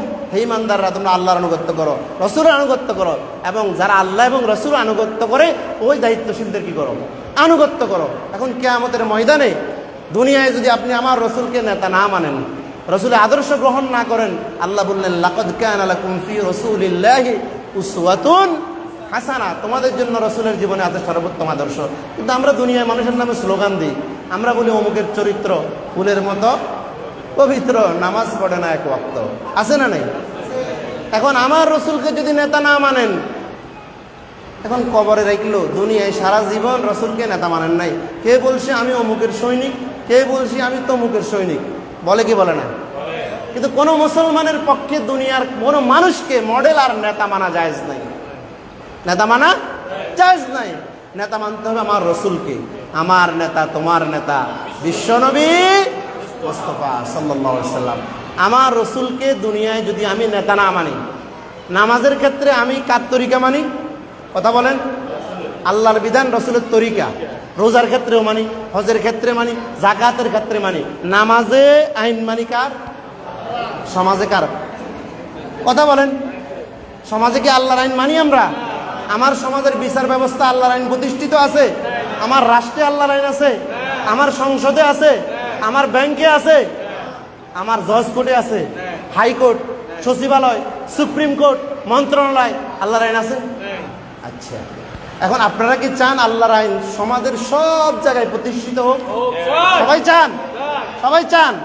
যদি কেউ না চায়, আবার যারা চায় যদি কেউ তাদের বিরোধিতা করে, তাদের অবস্থা কি হবে? সেই ঘোষণা আর সেই ফতুয়াটা বলে কথা শেষ। যারা আল্লাহর আইনের পক্ষে নাই, যারা আল্লাহর আইনের বিরুদ্ধে কাজ করে, যারা আল্লাহর আইন প্রতিষ্ঠিত করতে চায়, তাদের বিরুদ্ধে যারা ভূমিকা রাখে, তাদের ব্যাপারে আল্লাহ 3টা ফতুয়া দিয়েছেন। কয়টা? 3টা। কয়টা?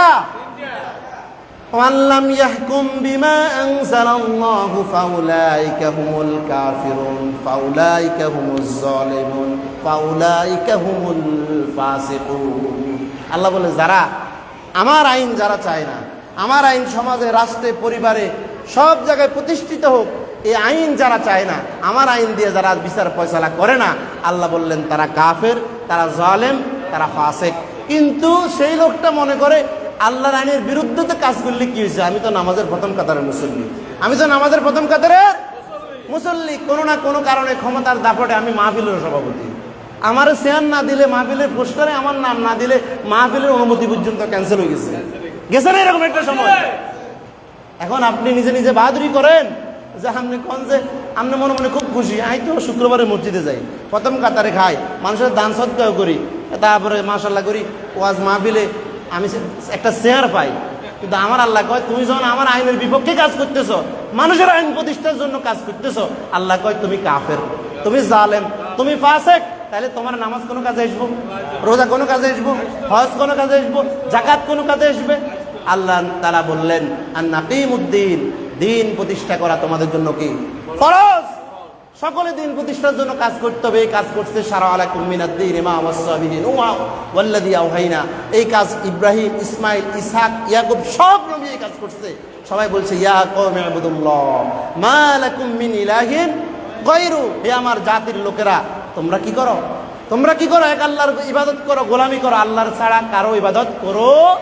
আসুন ভাইরা, রাসূলের সিরাত থেকে আমি শুরুতেই কথা বলছিলাম যে এই সংক্ষিপ্ত সময় নয়, কিয়ামত পর্যন্ত যারা আলোচনা করবে, রাসূলুল্লাহর আলোচনা শেষ করতে কেউ শুধু সূচনা হবে। কি হবে? সূচনায় থেকে যাব, ভূমিকায় থেকে যাব। রাসূলকে জানতে হলে সকলকে কি পড়তে হবে? কোরআন। কি পড়তে হবে? কোরআন অধ্যয়ন করতে হবে বেশি করে করে। রসুলকে জানার জন্য রসুলের সিরাতের গ্রন্থ পড়তে হবে, সিরাতে সরওয়ারে আলম, সিরাতে ইবনে হিশাম, এগুলো পড়তে হবে। রসুলের জানার জন্য কোরআন অধ্যয়ন করতে হবে, ব্যাখ্যা সহ, তাফসীর সহ। এবং জীবনের সকল ক্ষেত্রে রসুলকে নেতা মানতে হবে। কবরে রাখবো বিসমিল্লাহি ওয়া আলা মিল্লাতি রসুলিল্লাহ, আল্লাহর নামে রসুলের দলে উঠাই দিয়ে গেলাম, রসুলের মিল্লাতের উপর রাখি গেলাম, কিন্তু গোটা জীবনে সে রসুলের দলে ছিল না, রসুলকে নেতা মানে নাই। রসুলকে নেতা বলতে তার লজ্জা লাগছে। কি লাগছে? কি লাগছে? দুনিয়া আসার পরে প্রথম কানের মধ্যে যেমনিভাবে আল্লাহ তাআলা রসুলকে বললেন কুম ফাআনজির ওয়া রাব্বাকা ফাকাব্বির, দুনিয়ায় আমি আর আপনি আসছি, আর আমার কানেও আল্লাহ ওয়া রাব্বাকা ফাকাব্বির বলছে। আল্লাহর নামের স্লোগান আমার কানে আপনার কানে দিছে। ডাইন কানে আজান, বাম কানে কি ইকামত দিছে কি দেয় নাই? এরপরে আজানে 5 বার, ইকামতে 5 বার, আজান নামাজ শুরুতে আল্লাহু আকবার, সালাম ফিরানোর সময় আল্লাহর নাম আসসালামু আলাইকুম ওয়া রাহমাতুল্লাহ, আল্লাহর নাম আছে না নাই? আছে না নাই? কিন্তু জীবনের সকল ক্ষেত্রে যেন আল্লাহকে মানতে পারি, এই জন্য দুনিয়া আসার সাথে আমার কানে আল্লাহু আকবার স্লোগান দেওয়া হয়েছে। সুবহানাল্লাহ। সুতরাং জীবনের সকল ক্ষেত্রে রব হিসেবে মানব কাকে? নামাজে, সমাজে, রাষ্ট্রে, পরিবারের সব জায়গায়, সব। আল্লাহ বলছে ইয়া আইয়ুহাল্লাযীনা আমানু দুখুলু ফিস সিলমি কাফা, হে ইমানদাররা ইসলামে পরিপূর্ণভাবে কি করো?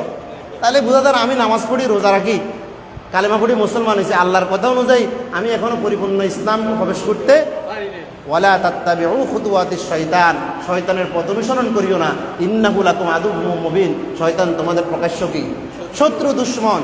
সুতরাং আল্লাহকে রব মানব, রসুলকে নেতা মানব, কোরআনকে সংবিধান মানব। মানুষের তৈরি করা আইন দিয়া মানুষের শান্তি সম্ভব? স্বাধীনতার এত বছর পরেও যারাই যখন ক্ষমতা এসেছে সবাই চায় দেশটা ভালো চলুক, চালাতে পারে না, কেউ কাউকে মানে না, কারণ আইনটা মানুষের, আইনটা কার? সুতরাং মানুষকে শান্তি দিতে হলে কার আইন লাগবে? আলা লাহুল খালকু ওয়াল আমর, সৃষ্টি যার আইন চলবে। সুতরাং আমরা সকলে নেতা মানব রসুলকে, কোরআনকে সংবিধান মানব এবং জীবনের সকল ক্ষেত্রে আল্লাহকে রব হিসেবে মেনে রসুলুল্লাহর সিরাত থেকে শিক্ষা নিয়ে গোটা জীবন যেন আমরা পরিচালনা করতে পারি। রসুলুল্লাহর তরিকা অনুযায়ী নিজের সমাজ, পরিবার, রাষ্ট্র যাতে চলে, সেই কার্যক্রমের সাথে সেই দাওয়াতি মিশনে সকলে একত্রিত হয়ে, সকলে এক এবং ন্যাক হয়ে রসুলুল্লাহর মিশন বাস্তবায়নের জন্য রসুলকে আল্লাহ পাঠিয়েছেন মানুষের তৈরি করা আইনের উপর আল্লাহর দ্বীনকে প্রতিষ্ঠার জন্য। সেই দাওয়াতি মিশনে সকলকে রসুলুল্লাহর রেখে যাওয়া এই দায়িত্ব পালনের জন্য কাজ করার জন্য আল্লাহ আমাদের সকলকে তৌফিক দান করুন। হাযা মা ইনদি ওয়াল ইলমু ইনদাল্লাহ আলাইহি তাওয়াক্কালতু ওয়া ইলাইহি মুনীব। আসসালামু আলাইকুম ওয়া রাহমাতুল্লাহি ওয়া বারাকাতুহু। 5 মিনিট বেশি হয়েছে।